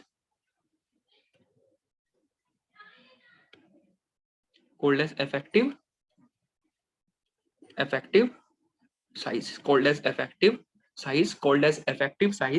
size, important word है, याद रखना, effective size, called as effective size such that 10% of the particles are finer, such that 10% of the particles are finer than this size, such that 10% of the particles are finer than this size, such that 10% of the particles are finer than this size, such that 10% of the particles are finer than this size, such that 10% of the particles are finer than this size, ठीक है? आगे लिखो D30, आगे लिखिएगा अब क्या है next होगा आपके पास में क्या? D30 होगा नेक्स्ट। लिखो D30 के बारे में, लिखो साइज इन mm, लिखो size in mm such that size in mm such that 30% of particles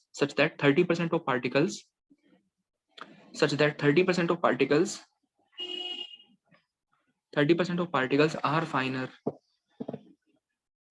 such that 30% of particles are finer than this size, ठीक है? So D30 क्या है? Size in mm such that 30% of particles are finer, than this size. 30% of the particles are finer than this size. Are finer than this size. ठीक है. Next लिखो. Next D60. Next क्या है आपके पास में? D60 है. D60 है. लिखो D60 के बारे में. D60 लिखो. Size in mm, size in mm, size in mm, size in mm, size in mm such that size in mm such that 60% of particles, such that 60% of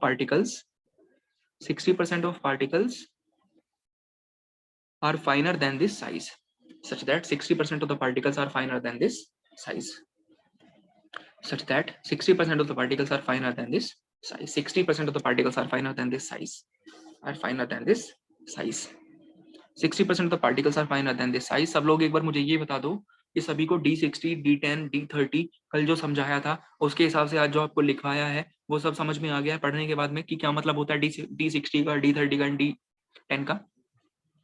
कल जो समझाया था उसके हिसाब से पढ़ के समझ में आ रहा है ना भी क्या होता है मतलब कि भाई क्या है D30 क्या होता है? D30 का मतलब क्या है? ये एक साइज है, ये एक साइज है. D30 क्या होता है? एक साइज है जिस साइज से सच दैट कि 30% पार्टिकल जिस साइज से छोटे हैं, इस साइज से 30% पार्टिकल छोटे हैं. D60 एक साइज है, D60 एक साइज है जिस साइज से 60% पार्टिकल छोटे हैं. D10 called as effective size, size है जिससे कि 10% पार्टिकल क्या है? छोटे हैं. कल बड़े अच्छे से आपको एक चीज मैंने टेबल में बताई थी भाई. D75 क्या था? D75 के कोरस्पॉन्डिंग आपने सीव देखी थी कि किस सीव से आपके 75% पार्टिकल फाइनर थे. तो जिस सीव से आपके 75% पार्टिकल फाइनर थे उसी को तो आपने क्या बोला था? D75 की वैल्यू बोला था ना. सो ये क्या है? एक साइज ऑफ पार्टिकल है. साइज बोल दो पार्टिकल का है, फिर साइज ऑफ सीव बोल दो जिससे कि इतने परसेंट पार्टिकल छोटे हैं. ठीक है. अब यहाँ पे दो इंपॉर्टेंट पैरामीटर आपके पास आने वाले हैं. आपके पास में यहाँ पे दो मोस्ट इंपॉर्टेंट पैरामीटर मैं डिफाइन कर रहा हूँ जिनसे खूब भर भर के क्वेश्चन आपके पास आए हुए हैं. ऑब्जेक्टिव में तो इतने क्वेश्चन आते हैं इन पैरामीटर से कि बहुत क्वेश्चन मिलेंगे आपको. दो इंपॉर्टेंट पैरामीटर आपके पास अब यहाँ पे आने वाले हैं. देखो जरा क्या है पैरामीटर. फर्स्ट पैरामीटर जो आपके पास में यहाँ पे आ रहा है, first of the parameter will be what? First parameter जो होगा आपके पास में CU. CU का मतलब होता है कोफिशिएंट ऑफ यूनिफॉर्मिटी. इसका मतलब होता है coefficient of uniformity. So CU का मतलब क्या होता है? CU का मतलब होता है coefficient of the uniformity. CU का मतलब होता है कोफिशिएंट ऑफ द यूनिफॉर्मिटी. बहुत इंपॉर्टेंट पैरामीटर है, खूब क्वेश्चन आते हैं इससे. कोफिशिएंट ऑफ द यूनिफॉर्मिटी देखिएगा जरा मतलब क्या है. Coefficient of the uniformity, coefficient of uniformity जो होता है इसको बोलते हैं, ये क्या है? एक तरह से ये रेशो है. It is actually the ratio. So CU क्या होता है? CU क्या होता है? CU रेशो होता है किसका? D60 बाय D10 का. It is the ratio of D60 by D10. सो ये रेशो होता है किसका? It is the ratio of the D60 by D10. ये D60 बाय D10 का रेशो होता है. ये क्या होता है? D60 बाय D10 का रेशो होता है. ठीक है, D60 बाय D10 का रेशो होता है. अब ये आपकी क्या हेल्प करता है ना? ये आपकी हेल्प करता है. It helps to understand the gradation of the soil. ये आपको सॉइल का ग्रेडेशन जानने में हेल्प करेगा. ग्रेडेशन जानने का मतलब क्या है? ग्रेडेशन बोलने का मतलब है कि आपकी सॉइल वेल ग्रेडेड है, पुअरली ग्रेडेड है, कैसी है. इस चीज को जानने में पैरामीटर आपकी हेल्प करता है. इस चीज को जानने में पैरामीटर आपकी हेल्प करता है कि आपकी सॉइल का ग्रेडेशन कैसा है. सो यहाँ पे मैं लिख दे रहा हूँ, पर अभी समझाऊंगा आराम से. सो ये क्या करता है? हेल्प्स. यहाँ पे लिख सकते हो आप. Help to know gradation of soil. Help to know gradation. Gradation बोलने का मतलब है कि सॉइल वेल ग्रेडेड है, पुअरली ग्रेडेड है, कैसी है. इस चीज को जानने में आपकी हेल्प करेगा. Help to know gradation of of soil. Help to know gradation of the soil. ये सॉइल का ग्रेडेशन जानने में क्या करता है? आपकी हेल्प करता है. तो ये पैरामीटर क्या करेगा? आपको आपकी सॉइल का ग्रेडेशन जानने में हेल्प करेगा. यहाँ पे लिखा आ रहा है ना समझ में? Help to know the gradation of the soil. So this parameter helps to know the gradation of the soil. This parameter helps to know the gradation of the soil. अब एक बात देखो जरा यहाँ पे, जैसे जैसे आपकी CU की वैल्यू बढ़ती है, जैसे जैसे सॉइल की CU की वैल्यू बढ़ेगी, ग्रेडेशन क्या होगा आपका सॉइल का? Gradation will be improved. Gradation क्या होगा? सॉइल का इंप्रूव होगा. जैसे जैसे CU की वैल्यू बढ़ेगी वैसे वैसे सॉइल का ग्रेडेशन क्या होता है? इंप्रूव होता है. सो सॉइल का ग्रेडेशन क्या होगा? सॉइल का ग्रेडेशन होगा इंप्रूव. जैसे जैसे आपकी CU की वैल्यू बढ़ेगी सॉइल का ग्रेडेशन क्या होगा? सॉइल का ग्रेडेशन होगा क्या? इंप्रूव होगा. यानी कि वेल ग्रेडेड आपकी जो है सॉइल होती रहेगी. वेल ग्रेडेड सॉइल की तरफ आपकी सॉइल जाएगी. वेल ग्रेडेड अब इस चीज को आप समझोगे, बड़े अच्छे से समझोगे। अभी जरा जस्ट वेट करो, पहले लिखने का मटेरियल आपको बता दूं। वेल ग्रेडेड सॉइल होती जाएगी कब, जैसे जैसे आपका सीयू बढ़ता जाएगा। अब देखना, बात आप समझना। तो सबसे पहले आपको बताया क्या सीयू क्या होता है। सीयू एक्चुअली में रेशियो होता है D60/D10 का। D60 क्या है वो आप जानते हो, D10 क्या है वो भी आप जानते हो, ठीक है। सीयू आपकी हेल्प करता है, helps to know the gradation of the soil. ये आपको आपकी सॉइल का ग्रेडेशन जानने में हेल्प करता है। ग्रेडेशन बोलने का मतलब है कि आपकी सॉइल वेल ग्रेडेड है, आपकी सॉइल पुअरली ग्रेडेड है। इस चीज को जानने में ये पैरामीटर आपकी हेल्प करेगा। जैसे जैसे सीयू की वैल्यू बढ़ती है, सॉइल का ग्रेडेशन इंप्रूव होता है, सॉइल वेल ग्रेडेड की तरफ मूव करती जाएगी। सॉइल क्या है, वेल ग्रेडेड की तरफ मूव करती जाएगी। यहाँ पे आप ऐसे भी लिख सकते हो, देखो अगर आपको ग्रेडेशन में टर्म में दिक्कत हो रही है ना, तो ग्रेडेशन को आप ऐसे लिख लो। ग्रेडेशन जानने का मतलब क्या है कि वेरिएशन, भाई ग्रेडेशन का बोलने का मतलब क्या है, variation in particles, variation in particles size, यही मतलब होता है बस, कि कितना वेरिएशन आपको आपके पार्टिकल के साइजेस में देखने को मिल रहा है। ये सिंपल सा मीनिंग होता है इसका। ग्रेडेशन का मतलब है कि variation in the particle size, कितना वेरिएशन आपके पार्टिकल्स के साइज में हो रहा है, कितना वेरिएशन आपके पार्टिकल के साइज में हो रहा है, इसको बोलते हैं ग्रेडेशन। जितना ज्यादा वेरिएशन पार्टिकल के साइज में हो रहा है, मतलब जितना ज्यादा wide range of particle size आपको वहां पे देखने को मिल रहा है, उसको बोलते हैं ग्रेडेशन। उतना ही सॉइल आपका वेल ग्रेडेड रहेगा, उतना ही सॉइल आपका वेल ग्रेडेड रहेगा। इस चीज को बता चुका हूं आपको ऑलरेडी, कि जितना ज्यादा रेंज मिलेगा पार्टिकल के साइज में, जितना ज्यादा वेरिएशन है, that is called as the gradation, ठीक है। Range of the particle size, clear है। अब देखो जरा, यहाँ पे आपके पास में कुछ इंपॉर्टेंट वैल्यूज हैं, कुछ इंपॉर्टेंट वैल्यूज हैं आपके पास में। Cu should be more than the 4, बहुत इंपॉर्टेंट वैल्यूज हैं, बहुत क्वेश्चन आए हैं इनसे। Cu should be more than 6। अब ये जो Cu should be more than 4 है, ये किसके लिए बताया गया पैरामीटर आपको। ये Cu should be more than वाला आपका किसके लिए होता है, फॉर वेल ग्रेडेड ग्रेवल्स के लिए, for well graded gravels. Important value है, बहुत इंपॉर्टेंट है, याद रखना। ये किसके लिए, वेल ग्रेडेड ग्रेवल के लिए होता है। And Cu should be more than 6 किसके लिए, फॉर वेल ग्रेडेड, ये किसके लिए वैल्यू होगी, फॉर वेल ग्रेडेड सैंड के लिए वैल्यू होगी। This value will be for the well graded sand. So Cu should be more than 4, Cu आपका 4 से ज्यादा होना चाहिए किसी भी ग्रेवल के सैंपल को वेल ग्रेडेड बोलने के लिए। अगर आपके ग्रेवल का सैंपल है आपके पास में कोई, एंड उसका Cu अगर 4 से ज्यादा निकल कर आता है, आफ्टर दैट उसी के बाद आप उसको क्या बोल सकते हो, आप उसको वेल ग्रेडेड बोल सकते हो। So for well graded gravels, for gravel to be called as well graded, Cu ज्यादा होना चाहिए 4 से।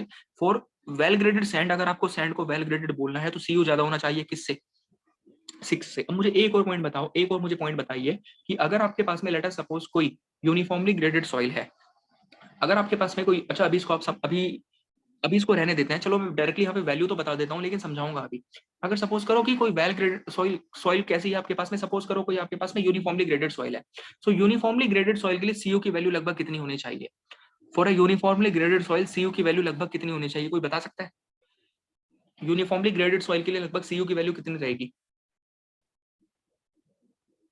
1 रहेगी। यस एग्जैक्टली, बिल्कुल। कैसी रहेगी, for uniformly graded soil Cu कितना रहेगा, अप्रोक्सीमेटली इक्वल टू 1 रहेगा, अप्रोक्सीमेटली इक्वल टू 1 के आसपास रहेगा, 1 के आसपास, या फिर आप बोल दो लेस देन 2, या तो 1 के आसपास बोल दो या फिर 2 से कम रहेगा। ये किसके लिए है, ये है आपका किसके लिए, यूनिफॉर्मली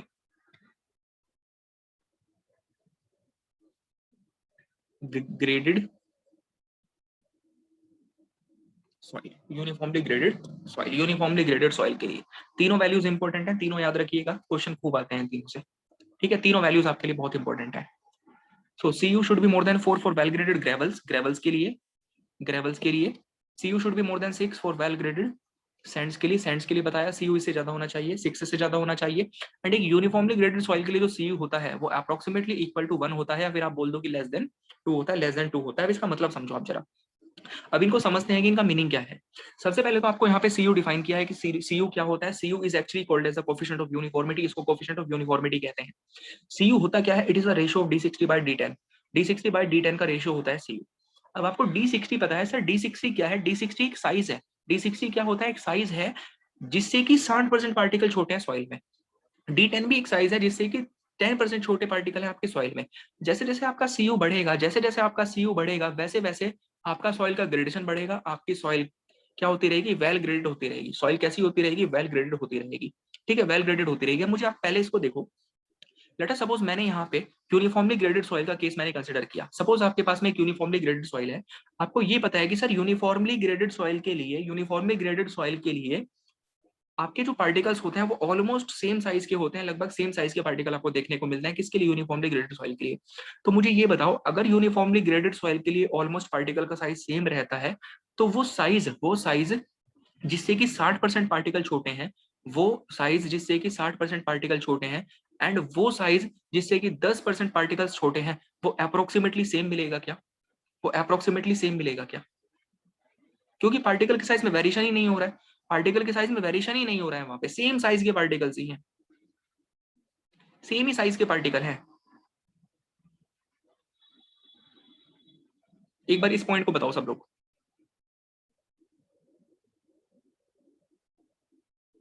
अप्रोक्सीमेटली सेम होगा या नहीं होगा? क्योंकि वेरिएशन ही नहीं है पार्टिकल के साइज में, ऑलमोस्ट सेम साइज के पार्टिकल है। तो जिससे 60% पार्टिकल छोटे हैं उसी से 10% छोटे हैं, वेरी नहीं कर रहा है, अप्रोक्सीमेटली सेम होगा ना साइजेस। मैं ये नहीं कह रहा एक्जैक्टली सेम होगा, लेकिन काफी हद तक क्या होगा? सेम होगा, काफी हद तक सेम होगा। ये चीज समझ में आई है सब लोगों को?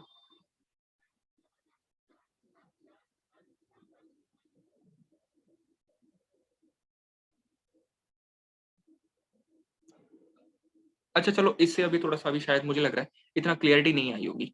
इसको और ज्यादा क्लियरिटी से समझाने के लिए एक कर्व मैं ड्रॉ कर रहा हूँ, उस कर्व के साथ में आपको बहुत अच्छे से ये चीज समझ में आ जाएगी। उस कर्व से आपको बहुत अच्छे से ये चीज समझ में आएगी। जरा देखो, एक कर्व बनाएंगे हम, ठीक है? एक कर्व ड्रॉ करते हैं, एक कर्व ड्रॉ कर रहे हैं, देखना जरा।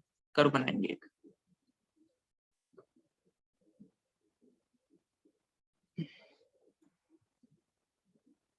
ये कर्व बना रहे हैं।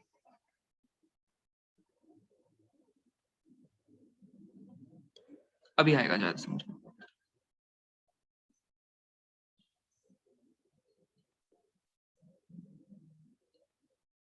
देखो जरा क्या हो रहा है। मैं ये कर्व बना रहा हूँ किसके बीच में? ये कर्व मैं बनाऊंगा परसेंटेज फाइनर के बीच में। इधर आपका क्या आएगा? परसेंटेज। एक्स एक्सिस पे आएगा आपका परसेंटेज फाइनर। परसेंटेज फाइनर आपको पता है, परसेंटेज फाइनर आएगा इधर, एंड इधर साइड पे आपका क्या आएगा? साइज ऑफ द पार्टिकल्स आएगा। इधर आएगा आपका साइज ऑफ द, इधर आएगा आपका साइज ऑफ पार्टिकल, इधर रहेगा साइज ऑफ पार्टिकल। इस साइड पे होगा साइज ऑफ द पार्टिकल, इस साइड पे क्या होगा? साइज ऑफ द पार्टिकल होगा। और ये जो साइज ऑफ पार्टिकल है, दैट साइज ऑफ पार्टिकल हम प्लॉट कर रहे हैं इसको लॉग स्केल, इसको हम लॉग स्केल में प्लॉट कर रहे हैं। सो साइज ऑफ द पार्टिकल हमने प्लॉट किया है किधर? लॉग स्केल में प्लॉट करा है। इधर एक्स एक्सिस पे है आपका size of the particle, log scale में है। एंड इधर वाई एक्सिस पे मैंने आपको क्या शो कर रखा है? वाई एक्सिस पे मैंने आपको शो कर रखा है परसेंटेज फाइनर, मैंने आपको शो कर रखा है। इधर आप क्या करो, कुछ परसेंटेज फाइनर की वैल्यू शो कर दो, कुछ परसेंटेज फाइनर की वैल्यू शो कर दीजिए।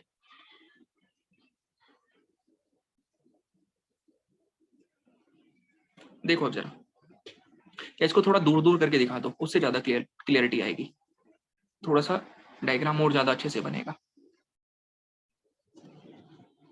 ठीक है, थोड़ा डायग्राम जो होगा वो और ज्यादा बेटर बनेगा।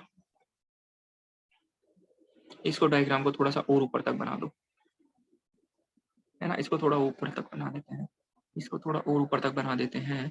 तो अब इसको बनाओ जरा, इसको बनाओ, यहाँ पे आ गया, इसको यहाँ तक बना लो। ठीक है, इधर भी वैल्यू शो करो कुछ।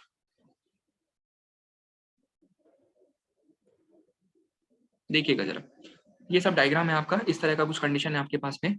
इधर आप मेंशन कर दो, कुछ वैल्यूज को मेंशन कर दो इधर, इधर वैल्यूज को मेंशन करो, वैल्यू को मेंशन करो, वैल्यू को मेंशन करो। यहाँ पे ग्रीन उठाओ, ग्रीन उठाओ, 10%। एक सेकेंड, 10, ये हो गया आपके पास में क्या? 10 परसेंटेज में चल रहा है ना, तो परसेंटेज नहीं लगा रहे। 20 हो गया, 30 हो गया, 40 हो गया, 50 हो गया, 60 हो गया, आगे और शो कर लो, 70 हो गया, 70 हो गया, 70 हो जाएगा। ठीक है, 70 हो जाएगा। ऊपर और क्या हो जाएगी वैल्यू? लेट अस सपोज ऊपर और कुछ वैल्यू हो जाएगी। ठीक है, और ऊपर वैल्यू हो जाएगी कुछ। इधर आप क्या शो करो? 10, 100, सॉरी, 100, 10, 1, 0.1, 0.1, 0.01, 0.01, 0.001, 0.001 एंड सो ऑन। इनको आगे तक लेके चले जाओ, इनको आगे तक लेके चले जाओ आप, कोई दिक्कत नहीं है। और भी वैल्यू आगे तक कहीं तक भी शो कर दो। ठीक है, यहाँ तक देखो जरा। अब यहाँ पे ये कर्व किस तरह का हो रहा है ना कुछ आपके पास में, इसको समझना आप लोग।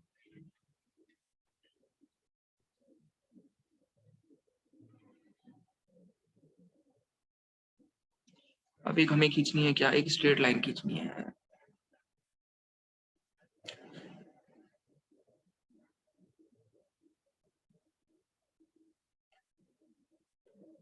ऐसे कुछ, ठीक है, ये परफेक्ट हो गया एकदम।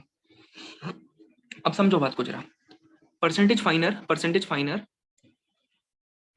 फाइनर आपको शो करके दिखा रखा है यहाँ पे, परसेंटेज फाइनर आपको शो करके दिखा रखा है, एंड आपको इधर साइज ऑफ पार्टिकल शो करके दिखा रखा है, इधर आपको साइज ऑफ पार्टिकल शो करके दिखा रखा है, साइज ऑफ पार्टिकल शो करके दिखा रखा है। समझो जरा बात को। लेट अस सपोज मैंने परसेंटेज फाइनर की वैल्यू उठाई कितना, मैं अब इस कर्व को रीड करो, अब जरा इस कर्व को रीड करो। मैंने यहाँ पे परसेंटेज फाइनर की वैल्यू उठाई कितना, 10%। 10% मैंने यहाँ पे परसेंटेज फाइनर की वैल्यू उठाई। इससे आपको क्लैरिटी आ जाएगी पूरा का पूरा वेल ग्रेडेड के कॉन्सेप्ट के बारे में। मैंने यहाँ पे 10% वैल्यू उठाई परसेंटेज फाइनर की, 10% परसेंटेज फाइनर की वैल्यू उठाई मैंने यहाँ पे, ठीक है। अब मुझे ये बताओ, मैंने यहाँ पे 10 परसेंटेज वैल्यू उठाई है मैंने परसेंटेज फाइनर की, परसेंटेज फाइनर की वैल्यू उठाई है मैंने 10%। D10 होता क्या था, D10 वो साइज था, D10 वो साइज था सीव का, जिस साइज से कि जिस साइज से कि आपकी सॉइल में 10% पार्टिकल छोटे थे। यही तो था ना, D10 का मतलब क्या था कि वो साइज था जिस साइज से कि 10% पार्टिकल्स आपकी सॉइल में क्या थे, छोटे थे। तो मैंने यहाँ पे परसेंटेज फाइनल देखा कितना, 10%, 10%, और इसके कोरस्पॉन्डिंग मुझे क्या देखना है, वो साइज देखना है जिससे कि 10% पार्टिकल क्या है, छोटे हैं। तो इसके कोरस्पॉन्डिंग आप किधर आओ, अब जरा इधर साइज वाले स्केल पर आओ। आपकी वैल्यू कहां पर आ रही है, कुछ यहाँ पर आ रही है क्या वैल्यू, यहाँ पे बताओ, यहाँ पर आ रही है क्या वैल्यू। मतलब ये है कहने का कि ये जो 0.001 है, ये जो 0.001 है, ये वो साइज है पार्टिकल का जिससे कि 10% पार्टिकल क्या है, छोटे हैं। तो इसके हिसाब से ये किस चीज की वैल्यू आ गई, ये किस चीज की वैल्यू है आपके पास, ये किस चीज की वैल्यू है,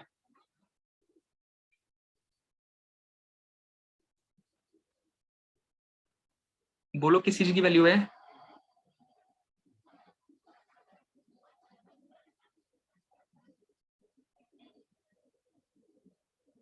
अरे इस साइज से आपने परसेंटेज फाइनल लिया 10%, 10% पार्टिकल्स आपके 0.001 साइज से छोटे हैं, तो ये किस चीज की वैल्यू है, ये किसकी वैल्यू है यहाँ पे, ये D10 की वैल्यू लिखी है आपने, ये D10 की वैल्यू तो लिखी हुई है। तो इतना क्या सोचना पड़ रहा है इसमें फिर, ये किसकी वैल्यू है आपके पास में, ये D10 की वैल्यू है, ये D10 की वैल्यू, यानी कि ये क्या है, ये D10 की वैल्यू है आपके पास में। सो 10% पार्टिकल्स इस साइज से छोटे हैं, आपने साइज उठाया, साइज के कोरस्पॉन्डिंग देखा, 10% फाइनल कहाँ पे आता है, यहाँ पे आता है। सो 10% पार्टिकल्स इस साइज से छोटे हैं, तो ये किसकी वैल्यू आ गई, परसेंटेज फाइनल की वैल्यू आ गई, सॉरी ये D10 की वैल्यू आपके पास में आ गई। अब देखो जरा, अब यहाँ पे 30 को उठाओ, यहाँ पे 30 को उठाओ, 30% फाइनल मैंने कंसिडर करा, मतलब 30% पार्टिकल छोटे हैं। 30% फाइनल बोलने का मतलब क्या है, 30% पार्टिकल्स छोटे हैं, किससे छोटे हैं 30% पार्टिकल्स, इसको लेकर जाओ किधर, साइज वाले स्केल पे लेके जाओ इसको,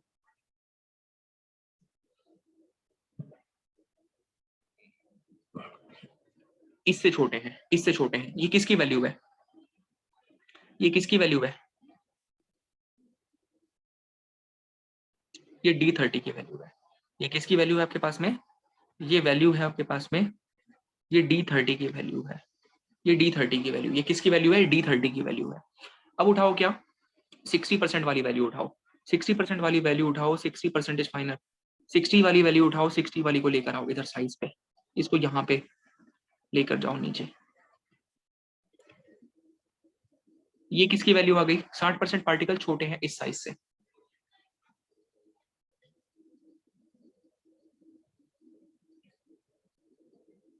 ये D60 की वैल्यू है, ये किसकी वैल्यू है, ये D60 की वैल्यू है, ये किसकी वैल्यू है, ये D60 की वैल्यू आ गई आपके पास में। आप समझो बात को जरा, बात को समझ लो।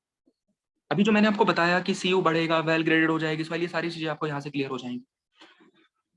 देखो D60 है यहाँ पे, D10 कहाँ पर है, यहाँ पर है, D10 यहाँ पर है, D10 है 0.001, 0.001 है किसकी वैल्यू, D10 की वैल्यू, एंड 100 है किसकी वैल्यू, D60 की वैल्यू, D60 की वैल्यू, D60 की वैल्यू है, ठीक है, क्लियर है। अब इसके बीच में आप ये देखो जरा, इसके बीच में आप ये देखो, इस सॉइल के अंदर 100 mm के भी पार्टिकल है, 10 mm के भी हैं, 1 के भी हैं, 0.1 के भी हैं, 0.01 के भी हैं, 0.001 के भी हैं। कैसे पता लग रहा है आपको, डाल दो ना यहाँ पे कोरस्पॉन्डिंगली। 50 इसके कोरस्पॉन्डिंग देखो, 50 के कोरस्पॉन्डिंग क्या आ रहा है, ये आ रहा है। 40 के कोरस्पॉन्डिंग क्या आ रहा है, ये आ रहा है ना, ये आ रहा है आपके पास में यहाँ पे, ठीक है। 30 ये हर एक वैल्यू के कोरस्पॉन्डिंग, हर एक परसेंटेज फाइनल के कोरस्पॉन्डिंग आपके पास एक कुछ ना कुछ साइज की वैल्यू निकल कर आ रही है क्या? एक सेकंड, हर एक परसेंटेज फाइनर के कोरेस्पॉन्डिंग आपके पास में कुछ ना कुछ साइज ऑफ पार्टिकल निकल कर आ रहा है क्या? आप ये तो बताओ मुझे।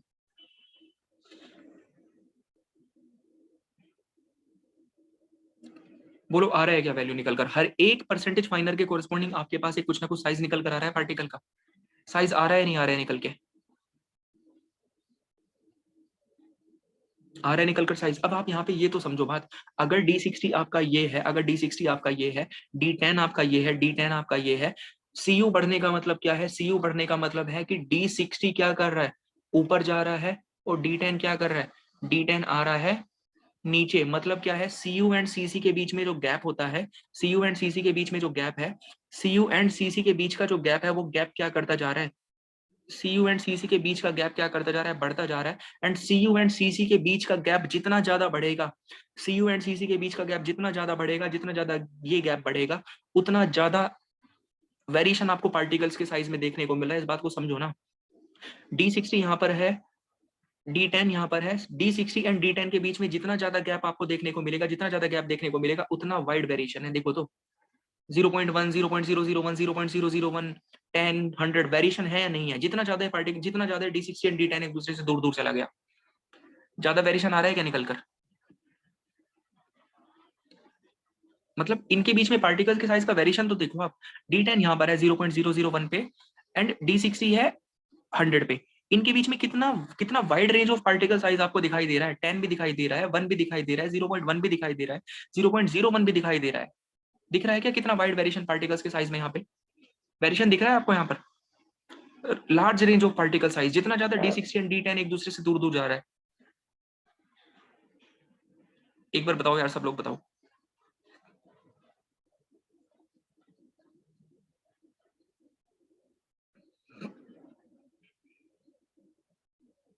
ये समझ में आया सब लोगों को या नहीं आया? D60 D10 जितना ज्यादा दूर दूर जाएगा, जितना ज्यादा दूर दूर जा रहा है, उतना ज्यादा वेरिएशन हो रहा है। कैसे वेरिएशन हो रहा है? अगर बाई चांस ये D60, अच्छा चलो इस कर्व को अभी यहीं पे छोड़ दो, इस कर्व को अभी यहीं पे छोड़ दो, दूसरा कर्व निकालो एक। इस कर्व को अभी यहीं पे छोड़ दो, अभी इस पे दोबारा से आएंगे हम। एक और कर्व उठाओ, उससे ज्यादा उससे पूरा क्लियर हो जाएगा कहानी। एक कर्व और उठाओ, अलग बना रहा हूं उसको। एक कर्व और उठाओ, अभी देखना जरा मैं क्या समझाना चाह रहा था। एक सेकेंड, ये तो मैं समझा दूं आपको, डेफिनेटली समझा दूंगा। एक कर्व और उठा लो यहाँ पे।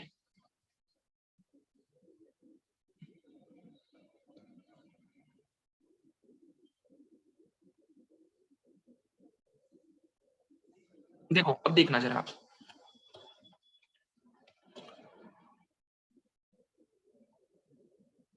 ये कर्व है, ये कर्व है आपके पास में। क्या कर्व है? ये कर्व है। अब समझो इसको जरा, इधर वैल्यूज डाल दो, इधर वैल्यूज प्लॉट करिए, अभी इससे क्लियरिटी आ जाएगी पूरी। इधर क्या है आपका? साइज है, साइज ऑफ पार्टिकल्स। इधर साइज ऑफ पार्टिकल मैंने प्लॉट कर रखा है। एंड इधर क्या है आपका? वही सेम परसेंटेज फाइनर है, परसेंटेज फाइनर है। अब देखना जरा, अब यहाँ पे देखो आप जरा, यहाँ पे साइजेस आप ड्रॉ कर लो कुछ भी, आप यहाँ पे कुछ भी साइजेस शो कर दीजिए। यहाँ पे जो है साइजेस शो करो, साइज शो करो, यहाँ पे साइज यहाँ पर आप शो करो, साइज ऑफ पार्टिकल्स आप यहाँ पे शो करो। ठीक है, क्या क्या शो करोगे? यहाँ पे 100 मान लो, यहाँ पे कितना मान लो? 10 मान लो, यहाँ पर कितना मान लो? 1 मान लो, 0.1 मान लो, 0.01 ले लो, यहाँ पे 0.001 ले लो यहाँ पे। अब इधर परसेंटेज फाइनर की वैल्यू शो कर दो, परसेंटेज फाइनर की वैल्यू शो करो। इधर कितना होगा? 10, 20, 30, 40, 50, 60, 70। अब जरा करो वही सेम काम जो आपने लास्ट डायग्राम में किया था ना, वही सेम काम यहाँ पे करो। वही सेम काम जो आपने लास्ट डायग्राम में करा था, वही सेम काम यहाँ पर करो। आपको यहाँ पे पता करना है क्या? आप पता करना चाहते हो कि D60 कितना है। आप ये पता करना चाहते हो D60 की वैल्यू कितना है। परसेंटेज फाइनर उठाओ, 60% वैल्यू को इधर लेकर आओ, उसको इसको इधर लेकर आओ, और इसको यहाँ पे क्या करो? इस तरह से प्रोजेक्ट करवा दो। ये प्रोजेक्ट करवा दो, ये कुछ वैल्यू आ रही है आपके पास निकल कर। ठीक है, ये D60 की वैल्यू आ गई। ये किसकी वैल्यू आ गई? This is the value for D60। D30 आपको पता करना है, आपको D30 पता करना है। कहाँ आ रही है D30 की वैल्यू? ये आ रही है D30 की वैल्यू निकल कर। ये किसकी वैल्यू आ गई आपके पास? ये D30 की वैल्यू आ गई। ठीक है, D10 पता करना है। इस कर्व को थोड़ा सा और एक्सटेंड कर लो ना। हाँ, ये देखो जरा, इसको और एक्सटेंड करो पीछे तक ऐसे।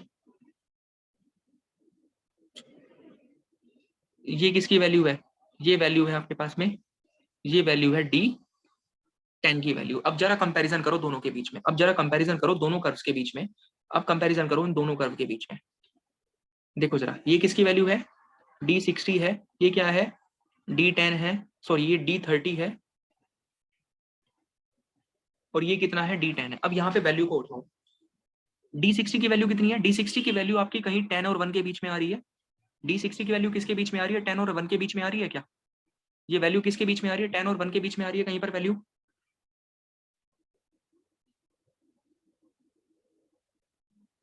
ये वैल्यू किसके बीच में आ रही है, D60 की वैल्यू आ रही है आपकी, D60 आ रहा है आपका किसके बीच में, 10 एंड 1 के बीच में आ रहा है, 10 एंड 1 के बीच में आ रही है D60 की वैल्यू। लेट अस सपोज मैं इसको मान लेता हूँ, एक एवरेज मैं कंसीडर कर रहा हूँ 5, मैंने इसको एवरेज कंसीडर कर लिया, एक एवरेज मैंने कंसीडर कर लिया कितना, 5 मैंने इसका एक एवरेज कंसीडर कर लिया, एक एवरेज मैंने कंसीडर कर लिया कितना, 5 एक एवरेज कंसीडर कर लिया। D30 कितना है, D30 आपके पास में आया कुछ निकल कर कितना, 1 के आसपास निकल कर आया, 1 के आसपास निकल कर आ रहा है। D10 कितना आ रहा है आपके पास में, D10 आपके पास में आ रहा है कहीं किसके आसपास, D10 आएगा कुछ आपके पास 0.1 के आसपास, 0.1 के आसपास आएगा D10। अब जरा दोनों को देखो, D60 है 5, D10 कितना है 1 है, D10 है 1, D60 है कितना 5, इनके बीच में साइजेस देखना आप जरा, यहाँ पे पार्टिकल्स का साइज मोस्टली D10 और D60 को कंपेयर करो, कहां से कहां तक जा रहा है, 0.1 से 5 तक जा रहा है, 0.1 से कहां तक जा रहा है, पार्टिकल का साइज 5 तक जा रहा है। और इस वाले केस में कंपैरिजन करके देखना जरा एक बारी, यहाँ पे कहां तक जा रहा है पार्टिकल का साइज, यहाँ पे जा रहा है पार्टिकल का साइज 0.001 से लेके कहां तक, 10 तक जा रहा है, सॉरी 0.001 से लेके 100 तक जा रहा है। आया समझ में क्या, D60 एंड D10 एक दूसरे से जितना ज्यादा दूर दूर हो रहा है, जितना ज्यादा ये दोनों एक दूसरे से दूर दूर होने, जितना ज्यादा दूर दूर हो रहे हैं दोनों एक दूसरे से, क्या उतना वाइड वेरिएशन आपको पार्टिकल्स के साइज में देखने को मिल रहा है क्या। यहाँ पे D60 यहाँ पर है, यहाँ पर D10 यहाँ पर है, देखो इनके बीच में कितना वाइड वेरिएशन है, 100 भी है, 10 भी है, 1 भी है, 0.1 भी है, 0.01 भी है, 0.001 भी है। इस वाले केस में आओ, यहाँ पे कंपेरिजन करो, D60 है 5 पे, D10 है कहाँ पे 0.1 पे, यहाँ पर देखना जरा वेरिएशन एक बारी, कितना कम वेरिएशन है, 0.1 से 5 तक का वेरिएशन हो रहा है सिर्फ, वहां पर 0.001 से 100 तक का वेरिएशन हो रहा है। बोलो जरा समझ में आई क्या ये चीज आपको सबको। और ये किस तरह की सॉइल है आपकी, ये एक पुअरली ग्रेडेड है, ये कैसा सॉइल है एक तरह से, ये पुअरली ग्रेडेड सॉइल है, ये पुअरली ग्रेडेड सॉइल है आपके पास में, ये पुअरली ग्रेडेड सॉइल है। अब मुझे बताओ एक बार सब लोग की कंफर्म है नहीं है, क्लियर है क्या चीज, क्या मतलब था कि कैसे सीयू बढ़ने से D60 D10 के बीच का गैप बढ़ रहा है, सीयू बढ़ेगा तो कैसे आपकी सॉइल का ग्रेडेशन हो रहा है, कैसे उसमें ग्रेडेशन इंप्रूव हो रहा है सॉइल का, कैसे वेल ग्रेडेड सॉइल है, क्यों हम सीयू बढ़ने पे सॉइल को वेल ग्रेडेड बोल रहे हैं। सबको ये चीज आई क्या समझ में एक बारी, सब लोग पहले इस पॉइंट को बताओ, फिर आगे नेक्स्ट पॉइंट पे जाएंगे।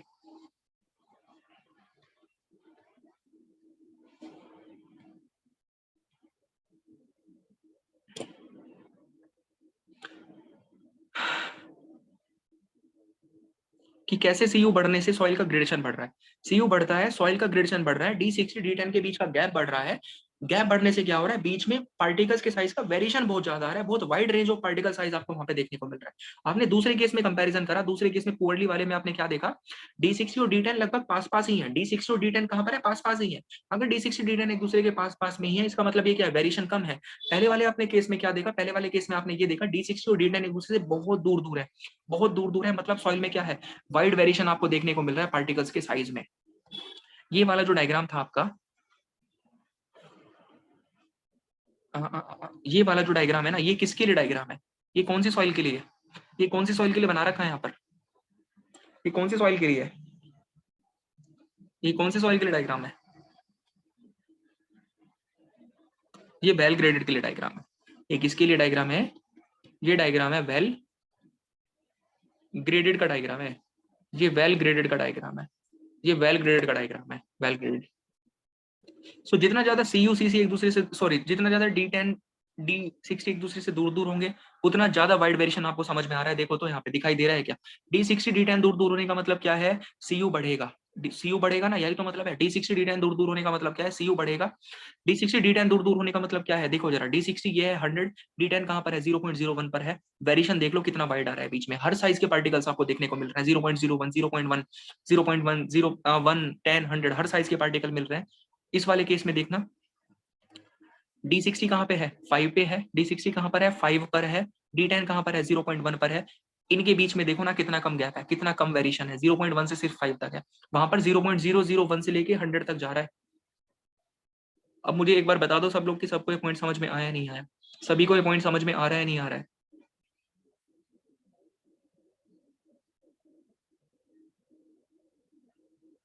सबको ये चीज क्लियर हो गई कि कैसे सीयू बढ़ने से सॉइल का ग्रेडेशन बढ़ रहा है? बहुत क्लियरली चीज आपको समझाने की कोशिश करिए पूरा डायग्राम के फॉर्म में, कि आगे से ये डाउट नहीं आना चाहिए कि सीयू बढ़ेगा तो कैसे ग्रेडेशन इंप्रूव हो रहा है सॉइल का, कैसे ग्रेडेशन इंप्रूव हो रहा है सॉइल का।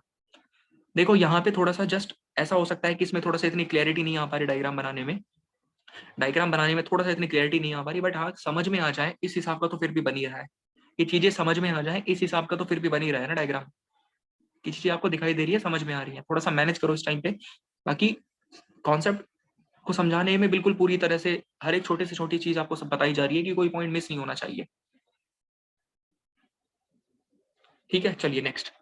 सो नेक्स्ट पे आते हैं। अब ये पॉइंट हम डिस्कस क्या कर रहे थे, हम डिस्कस कर रहे थे किसके बारे में, we were discussing about the हम डिस्कस कर रहे थे किसके बारे में, आपको बताया मैंने वेल ग्रेडेड के बारे में बता दिया, सीयू की वैल्यूज बता दी। अब आपने देखा ना वहां पे सीयू 4 से ज्यादा है तो आप उसको वेल ग्रेडेड ग्रेवल बोलोगे, मतलब सीयू बढ़ रहा है तो तब वो जाकर वेल ग्रेडेड हो रही है।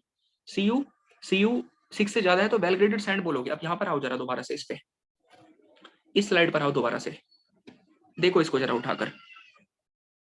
यूनिफॉर्मली ग्रेडेड के लिए, यूनिफॉर्मली ग्रेडेड सॉइल के लिए क्या D60 almost most of the particle same size के होते हैं? यूनिफॉर्मली ग्रेडेड के लिए क्या most of the particle same size के होते हैं? तो ये बताओ D60 जो है और D10 जो है वो क्या एक दूसरे के बिल्कुल पास पास लाई करेंगे क्या? D60 एंड D10 लगभग एक दूसरे के बिल्कुल पास पास लाई करेंगे यूनिफॉर्मली के लिए, क्योंकि most of the particle same size के हैं। मोस्ट ऑफ द पार्टिकल कैसे साइज के हैं sir? If D10 closer to D10 the value it will be equal to 1 then हाँ यस बिल्कुल, यही तो लिखा है हिमांशु यहाँ पे, यही तो बता रखा है कि D10 अगर D60 के बराबर है, अप्रोक्सीमेटली इक्वल है, तो CU कितना हो रहा है? 1 के अप्रोक्सीमेटली 1 के बराबर हो रहा है लगभग। और ऐसे को क्या बोलते हो आप? सॉइल को यूनिफॉर्मली ग्रेडेड सॉइल कहते हो। यही तो लिखा है, देखो ये पॉइंट देखो ना आप, यही तो लिखा है कि यूनिफॉर्मली ग्रेडेड सॉइल के लिए CU विल बी सर और पुअरली में, सर और पुअरली में 1 के आसपास ही मिलेगा आपको, 4 से कम ही मिलेगा। 4 से क्या मिलेगा? कम ही मिलेगा आपको। यूनिफॉर्मली से ज्यादा मिलेगा लेकिन वेल वाले से कम मिलेगा। 1 के आसपास, 2 के आसपास ही वैल्यूज मिलेंगी। ठीक, ये भी अप्रोक्सीमेट वैल्यू लिखी है यहाँ पे आपने ना, 1 अप्रोक्सीमेट वैल्यू है, एग्जैक्टली 1 तो नहीं मिलेगी, अप्रोक्सीमेटली 1 के आसपास मिलेगी वैल्यू। सभी लोगों को ये पॉइंट क्लियर है बिल्कुल पूरी तरह से कि सीयू बढ़ रहा है, ग्रेडेशन इंप्रूव हो रहा है, ग्रेडेशन इंप्रूव हो रहा है, ग्रेडेशन इंप्रूव हो रहा है, वेल ग्रेडेड सॉइल है। कैसे बोल दिया वो आपको समझ में आया होगा। सीयू बढ़ने का मतलब क्या है? D60 एंड D10 एक दूसरे से दूर दूर है। इनके दूर दूर होने का मतलब क्या है कि वहां पे लार्ज वेरिएशन पार्टिकल के साइज में हो रहा है, लार्ज वेरिएशन पार्टिकल के साइज में हो रहा है वहां पे। क्लियर है? सो CU 4 से ज्यादा है वेल ग्रेडेड ग्रेवल, CU 6 से ज्यादा है वेल ग्रेडेड सैंड बोलोगे आप इसको। CU बढ़ेगा, ग्रेडेशन बढ़ेगा, वेल ग्रेडेड आपकी सॉइल हो जाएगी, वेल ग्रेडेड आपकी सॉइल हो जाएगी। अब जस्ट मैं एक आपके पास में एक और चीज देखना आप, अब एक और चीज देखना, एक और केस कंसिडर करो। तो ये सीयू की कहानी यहाँ पे हो चुकी है आपके पास ना, ये सीयू के बारे में जो भी आपको बताना था वो मैं बता चुका सब। सीयू की कहानी आपकी जो है वो क्लियर हो चुकी है। ठीक है, सीयू की कहानी क्लियर हो चुकी है। अब जस्ट एक और डायग्राम देखना, एक बहुत इंपॉर्टेंट पॉइंट अभी आपको बताने वाला हूँ जिससे क्वेश्चन आया हुआ है। देखो जरा क्या है, आप एक बार देखना, आप देखो एक बारी।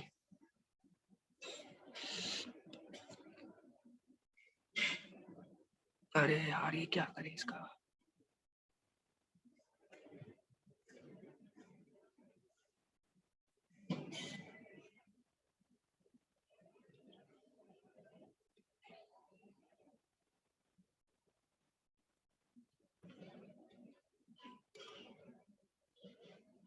देखो अब आप यहाँ पे खुद बताना, अब आप मुझे यहाँ पे खुद बताओगे, अब आप यहाँ पे खुद बताओगे।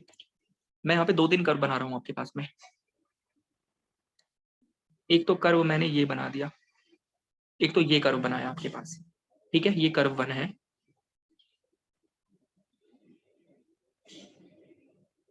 ये कर्व नंबर 2 है, ये कर्व नंबर 2 है, ये कर्व 2 है। और एक और मैं कर्व अभी आपको शो कर रहा हूँ, एक और मैं कर्व आपको बनाकर दिखा रहा हूँ यहाँ पे। Third of the curve will be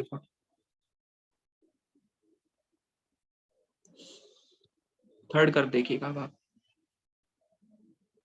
yes, curve दिखना चाहिए ना, ये हॉरिजॉन्टल क्यों हो गया ऐसे कुछ, ये फिर से हो रहा है।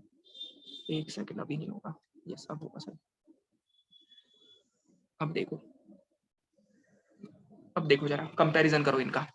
मुझे ये बताओ, ये जो रेड वाला कर्व है, ये रेड वाला कौन से सॉइल को रिप्रेजेंट कर रहा है? रेड वाला किसको रिप्रेजेंट कर रहा है? वेल ग्रेडेड, सबने बता दिया ना, बिल्कुल सही है, वेल ग्रेडेड को रिप्रेजेंट कर रहा है। ये किसको रिप्रेजेंट कर रहा है? ये रिप्रेजेंट कर रहा है किसको? वेल ग्रेडेड को। ये वेल ग्रेडेड को रिप्रेजेंट कर रहा है। ये ग्रीन किसको रिप्रेजेंट कर रहा है? ग्रीन, ग्रीन किसको बोल रहे हैं? पुअर को रिप्रेजेंट कर रहा है एक्चुअली ना, सब सेम साइज के थोड़ी है। यूनिफॉर्म नहीं बोलना चाहिए, यूनिफॉर्म इसलिए नहीं बोलना चाहिए क्योंकि सब सेम साइज थोड़ी है, एक्जैक्टली बिल्कुल एक्जैक्टली सेम नहीं है ना, लेकिन काफी हद तक पास पास है। तो ये किसको रिप्रेजेंट कर रहा है? पुअर को रिप्रेजेंट कर रहा है। ये पुअर को रिप्रेजेंट कर रहा है, पुअरली ग्रेडेड को रिप्रेजेंट कर रहा है। लेकिन इसमें आओ जरा पॉइंट पे, यहाँ पे इसको देखो उठाकर जरा, क्या ये यहां से यहां तक के बीच में पैरेलल हो गया क्या? ये क्या पैरेलल हो गया यहां से यहां तक के बीच में? क्या पैरेलल हो गया है? पैरेलल हो गया है ना, ये पैरेलल हो चुका है। इसका पैरेलल होने का मतलब क्या है? इसका पैरेलल होने का मतलब क्या है? इसका पैरेलल होने का मतलब क्या है? क्या मतलब है इसका? गैप है यहाँ पे, ये मतलब है इसका पैरेलल। और ये किसको parallel size missing, yes exactly ये मतलब था इसका। कुछ साइज एब्सेंट है बीच में से कुछ साइज क्या है पार्टिकल्स का? एब्सेंट है। ठीक है, सो ये किसको रिप्रेजेंट कर रहा है? ये कर्व किसको रिप्रेजेंट कर रहा है? गैप ग्रेडेड को रिप्रेजेंट कर रहा है। ये किसको रिप्रेजेंट कर रहा है? ये गैप ग्रेडेड को रिप्रेजेंट कर रहा है। ये गैप ग्रेडेड है, यस ये गैप ग्रेडेड है। अब जस्ट मैं यहाँ पर कुछ वैल्यूज प्लॉट कर रहा हूँ आपके लिए, कुछ वैल्यू मैं यहाँ पे आपके लिए प्लॉट कर रहा हूँ। वैल्यूज कैसे हैं? लेटर सपोज मैंने ये वैल्यू बोल दी कितना, लेटर सपोज मैं ये वैल्यू बोल रहा हूँ आपके पास में 1 mm, 1 mm। एक सेकंड, जहां से ये पैरेलल हुआ है ना, जहां से ये पैरेलल हुआ है, यहाँ से ये पैरेलल हुआ है ना 1 mm, मैं इसको बोल रहा हूँ कुछ भी अप्रोक्सीमेटली मैंने वैल्यू मान लिया 1 mm। और ये कहाँ तक रहा? सपोज ये रहा आपका 0.1 तक, ये 0.1 mm तक रहा।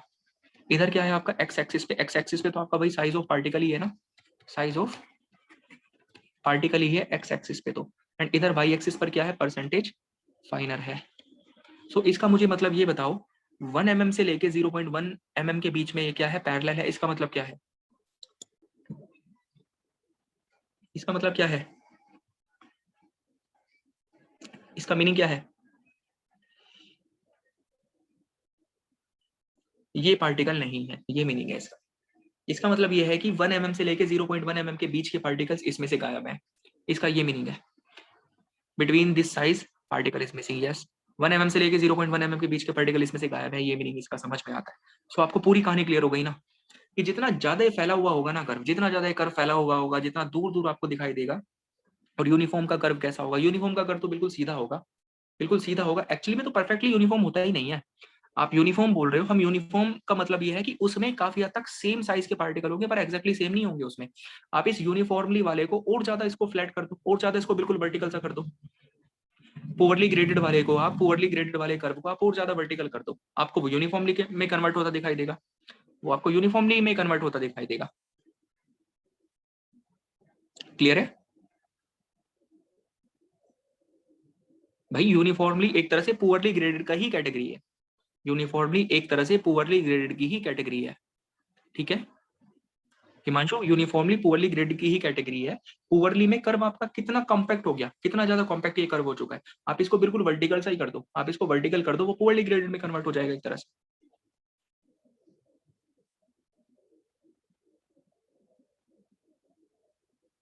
चलो ठीक है, तो यहाँ पे क्या आया, ये आपको पॉइंट यहाँ से क्लियर हो गया है ना, यहाँ से क्लियर है। अब जस्ट ये डायग्राम से रिलेटेड देखो, ये सारे के सारे डायग्राम आप खुद से बनाओगे। इनको थोड़ा सा मैं सुंदर नहीं बना पाया, बट आप सुंदर करके बना लेना इनको खुद से, आप सुंदर सुंदर दिखाना इसको, डायग्राम अच्छे से बनाना प्रॉपर तरह से। एक जस्ट नोट पॉइंट लिखो यहाँ पे, एक नोट पॉइंट लिखिए, एक नोट पॉइंट लिखो, एक नोट पॉइंट लिखो।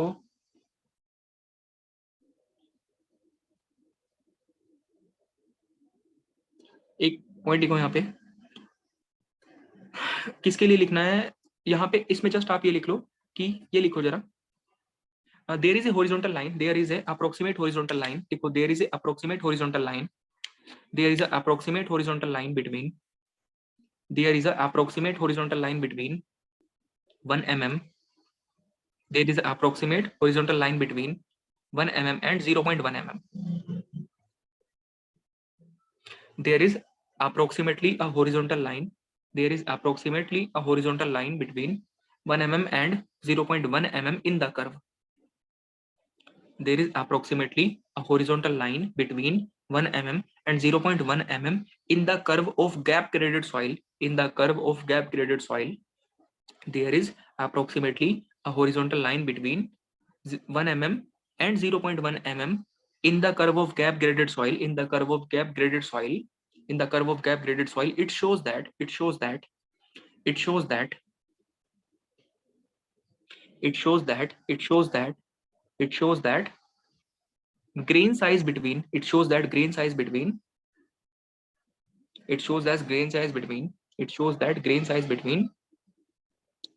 between 1 mm and 0.1 mm. It shows that grain size between 1 mm and 0.1 mm, 1 mm and 0.1 mm.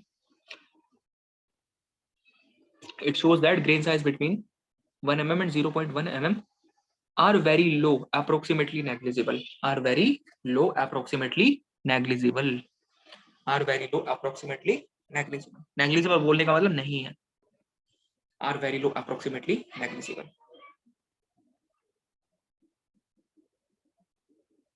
Approximately negligible.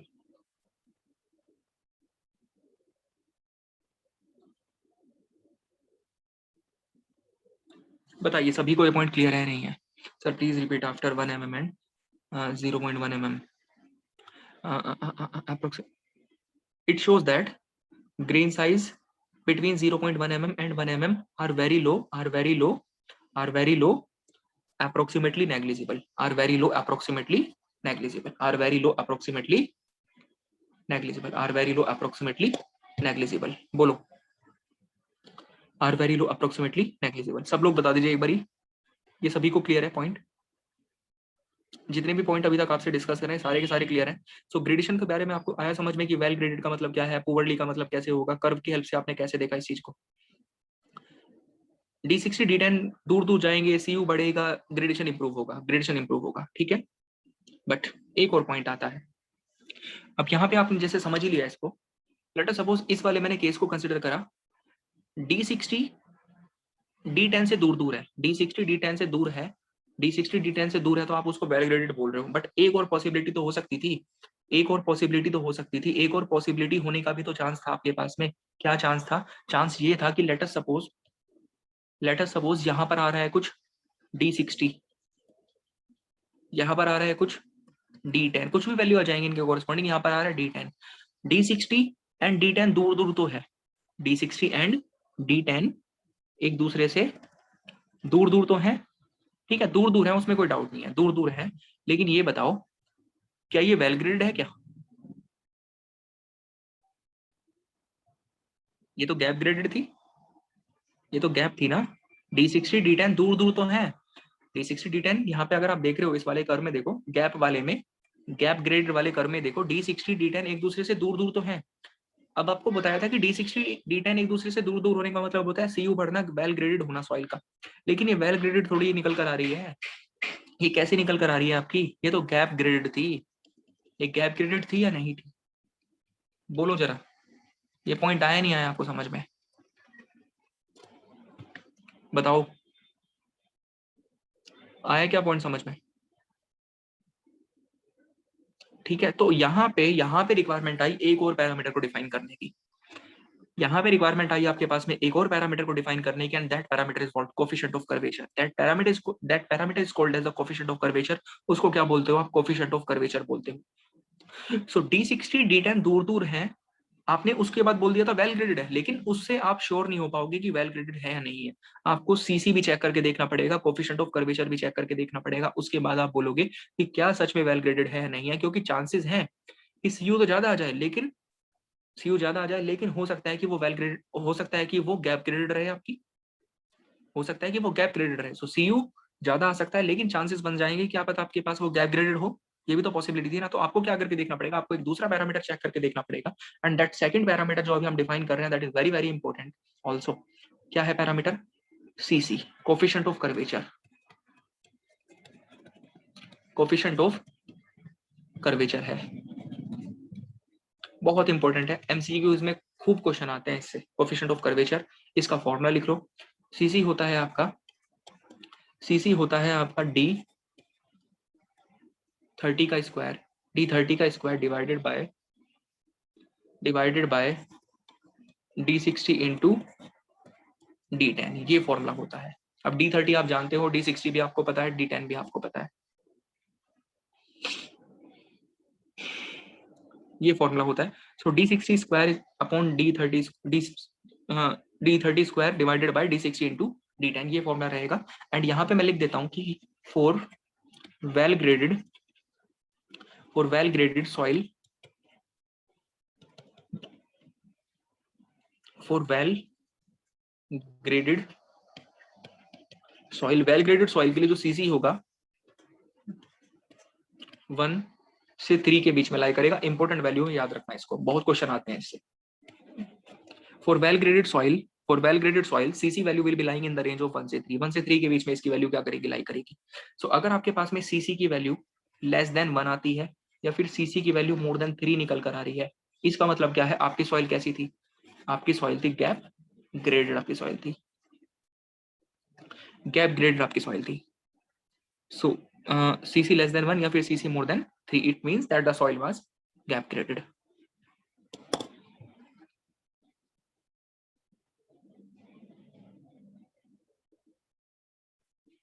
बोलिए, आए समझ में सबको पैरामीटर?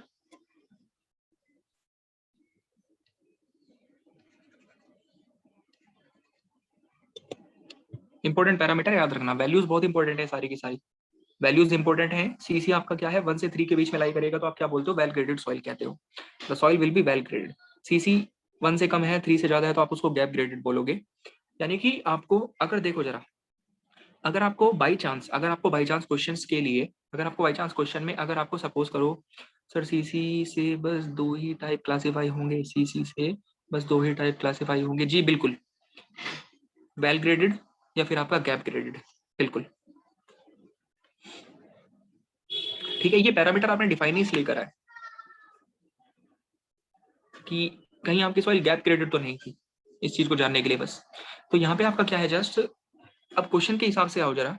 अगर सपोज करो क्वेश्चन में, आपको क्वेश्चन में सिर्फ D60 दिया हुआ है, D10 दिया हुआ है, सपोज करो अगर आपको क्वेश्चन में सिर्फ D60 दिया हुआ है, फिर सिर्फ D10 दिया हुआ है, इन दैट केस आप सिर्फ क्या चेक कर सकते हो, इन दैट केस आपके पास आप सिर्फ क्या चेक कर सकते हो, D60 दिया हुआ है, D10 दिया हुआ है, इन दैट केस आप सिर्फ क्या चेक कर सकते हो, आप सिर्फ सीयू चेक कर सकते हो ना, आप सिर्फ सीयू चेक कर सकते हो, आप सिर्फ सीयू चेक कर सकते हो। सो आप सिर्फ सीयू के बेसिस पे ही आंसर करोगे कि अगर हाँ सीयू 6 से ज्यादा है या सीयू 4 से ज्यादा है तो हाँ वेल ग्रेडेड है, फिर पुअरली ग्रेडेड है। अगर आपके पास में D30 नहीं दे रखा, क्वेश्चन में D30 अगर नहीं दिया हुआ है, आपको सिर्फ D60 एंड D10 दिया हुआ है, इन दैट केस आप सिर्फ सीयू की वैल्यू के बेसिस पे ही आंसर करोगे। इन दैट केस आप सिर्फ सीयू की वैल्यू के बेसिस पे ही कैलकुलेट करोगे आंसर, क्योंकि आप वहां पे सिर्फ सीयू ही कैलकुलेट कर सकते हो। लेकिन अगर आपको D30 भी दे रखा है तो आप मुझे ये बताओ, आप क्या करोगे, दोनों कैलकुलेट करोगे इन दैट केस। सो अगर आपको बाई चांस क्वेश्चन में सिर्फ D60 दिया हुआ है, D10 दिया हुआ है, इस केस में आप क्या करोगे, सिर्फ सीयू ही आप कैलकुलेट कर सकते हो, तो आप सीयू की वैल्यू के बेसिस पे ही आंसर कर दोगे। लेकिन अगर आपको क्वेश्चन में D30 भी दे दिया, तब आप क्या करोगे, सीसी भी चेक करके देखोगे एंड सीयू भी चेक करके, दोनों चेक करके देखोगे आप। इन दैट केस आप दोनों को चेक करके देखोगे। क्लियर है, इस केस में आप दोनों को चेक करके देखोगे, उसके बाद आंसर बताओगे कि हाँ वेल ग्रेडेड है फिर गैप ग्रेडेड है, कैसा है। सो मुझे बताओ सब लोग की, सबको यहाँ तक की कहानी बिल्कुल क्लियर है या नहीं है?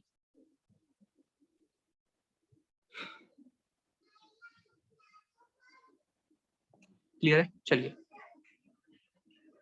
कोई प्रॉब्लम किसी तरह का? सीयू क्या है, सीसी क्या है, क्या इनके मीनिंग है बेसिकली, वो आपको बता दिया। किसी को कुछ पूछना है इसमें?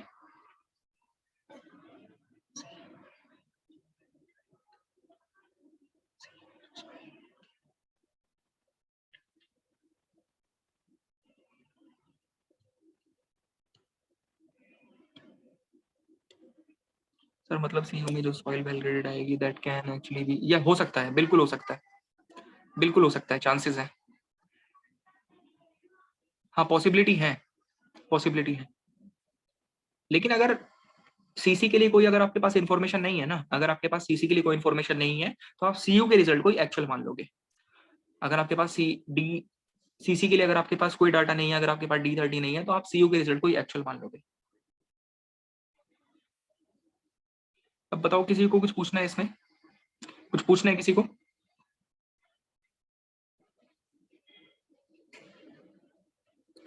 किसी को पूछना है इसमें कुछ? कोई किसी तरह का प्रॉब्लम? चलिए सो आगे अपना नेक्स्ट क्लास में कंटिन्यू करेंगे, क्योंकि एक बिल्कुल सेपरेट टॉपिक शुरू करना है, एक बिल्कुल सेपरेट टॉपिक आपको शुरू करना है। देखो ये सीव एनालिसिस वाला आपका पार्ट जो था वो क्लियर हो गया। सीव एनालिसिस वाला कैसे करना है, क्या क्या पैरामीटर रहेंगे, वो आपको सब बता दिए मैंने। ठीक है, सीयू वाला आपका सारा का सारा पार्ट क्लियर हो गया है।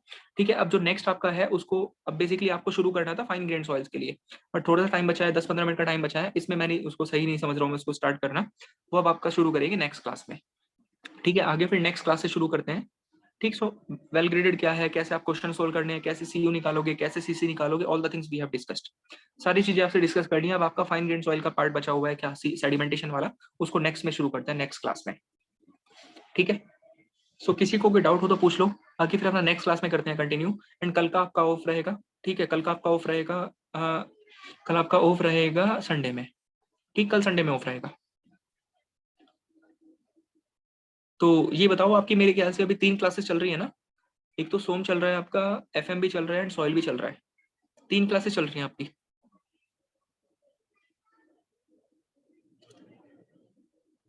हाँ, आपकी 3 क्लासेस चल रही हैं अभी, एक तो सॉइल चल रहा है आपका, एक सोम चल रहा है एंड एफएम चल रहा है। सो मेरे ख्याल से आप सब लोग तो अटेंड कर रहे होंगे ना तीनों, सोम एफएम एंड सॉइल? यस, आप तो सभी लोग अटेंड कर रहे होंगे ना तीनों क्लासेस?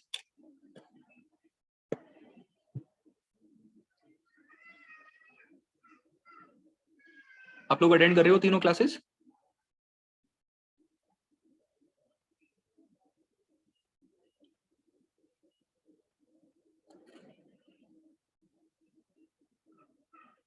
ओके, तो ठीक है अपना, तो जैसे मतलब कि हफ्ते भर क्लास चलती है, 3 दिन सब्जेक्ट चल रहे हैं, तो उसको जस्ट रिवाइज करो।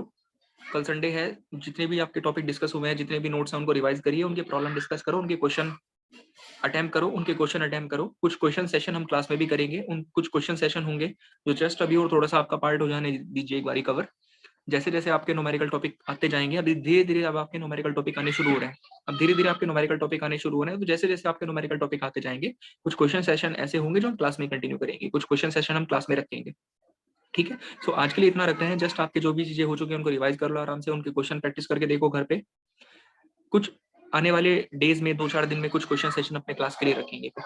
अच्छा, क्वेश्चंस के लिए मुझे बताओ, क्वेश्चन आप कैसे प्रैक्टिस करोगे? जैसे आपको जियोटेक के क्वेश्चन प्रैक्टिस करने हैं, सॉइल के क्वेश्चंस, आप रेफरेंस क्या है आपके पास में क्वेश्चन प्रैक्टिस का? क्योंकि जो क्वेश्चन मुझे प्रैक्टिस करवा रहे हैं, जो मैं क्लास में करवाऊंगा वो तो है ही प्रीवियस ईयर क्वेश्चंस। जो क्वेश्चन मुझे क्लास में करवाने हैं या फिर मैं जो अलग से क्वेश्चन सेशन में करवाऊंगा वो तो मुझे करना ही है। इससे अलावा आप कैसे रेफरेंस बनाकर चलोगे क्वेश्चंस को? क्या रेफरेंस रहेगा आपके पास क्वेश्चंस का? P/Q, प्रीवियस ईयर बताया आपने, ये बिल्कुल सही है।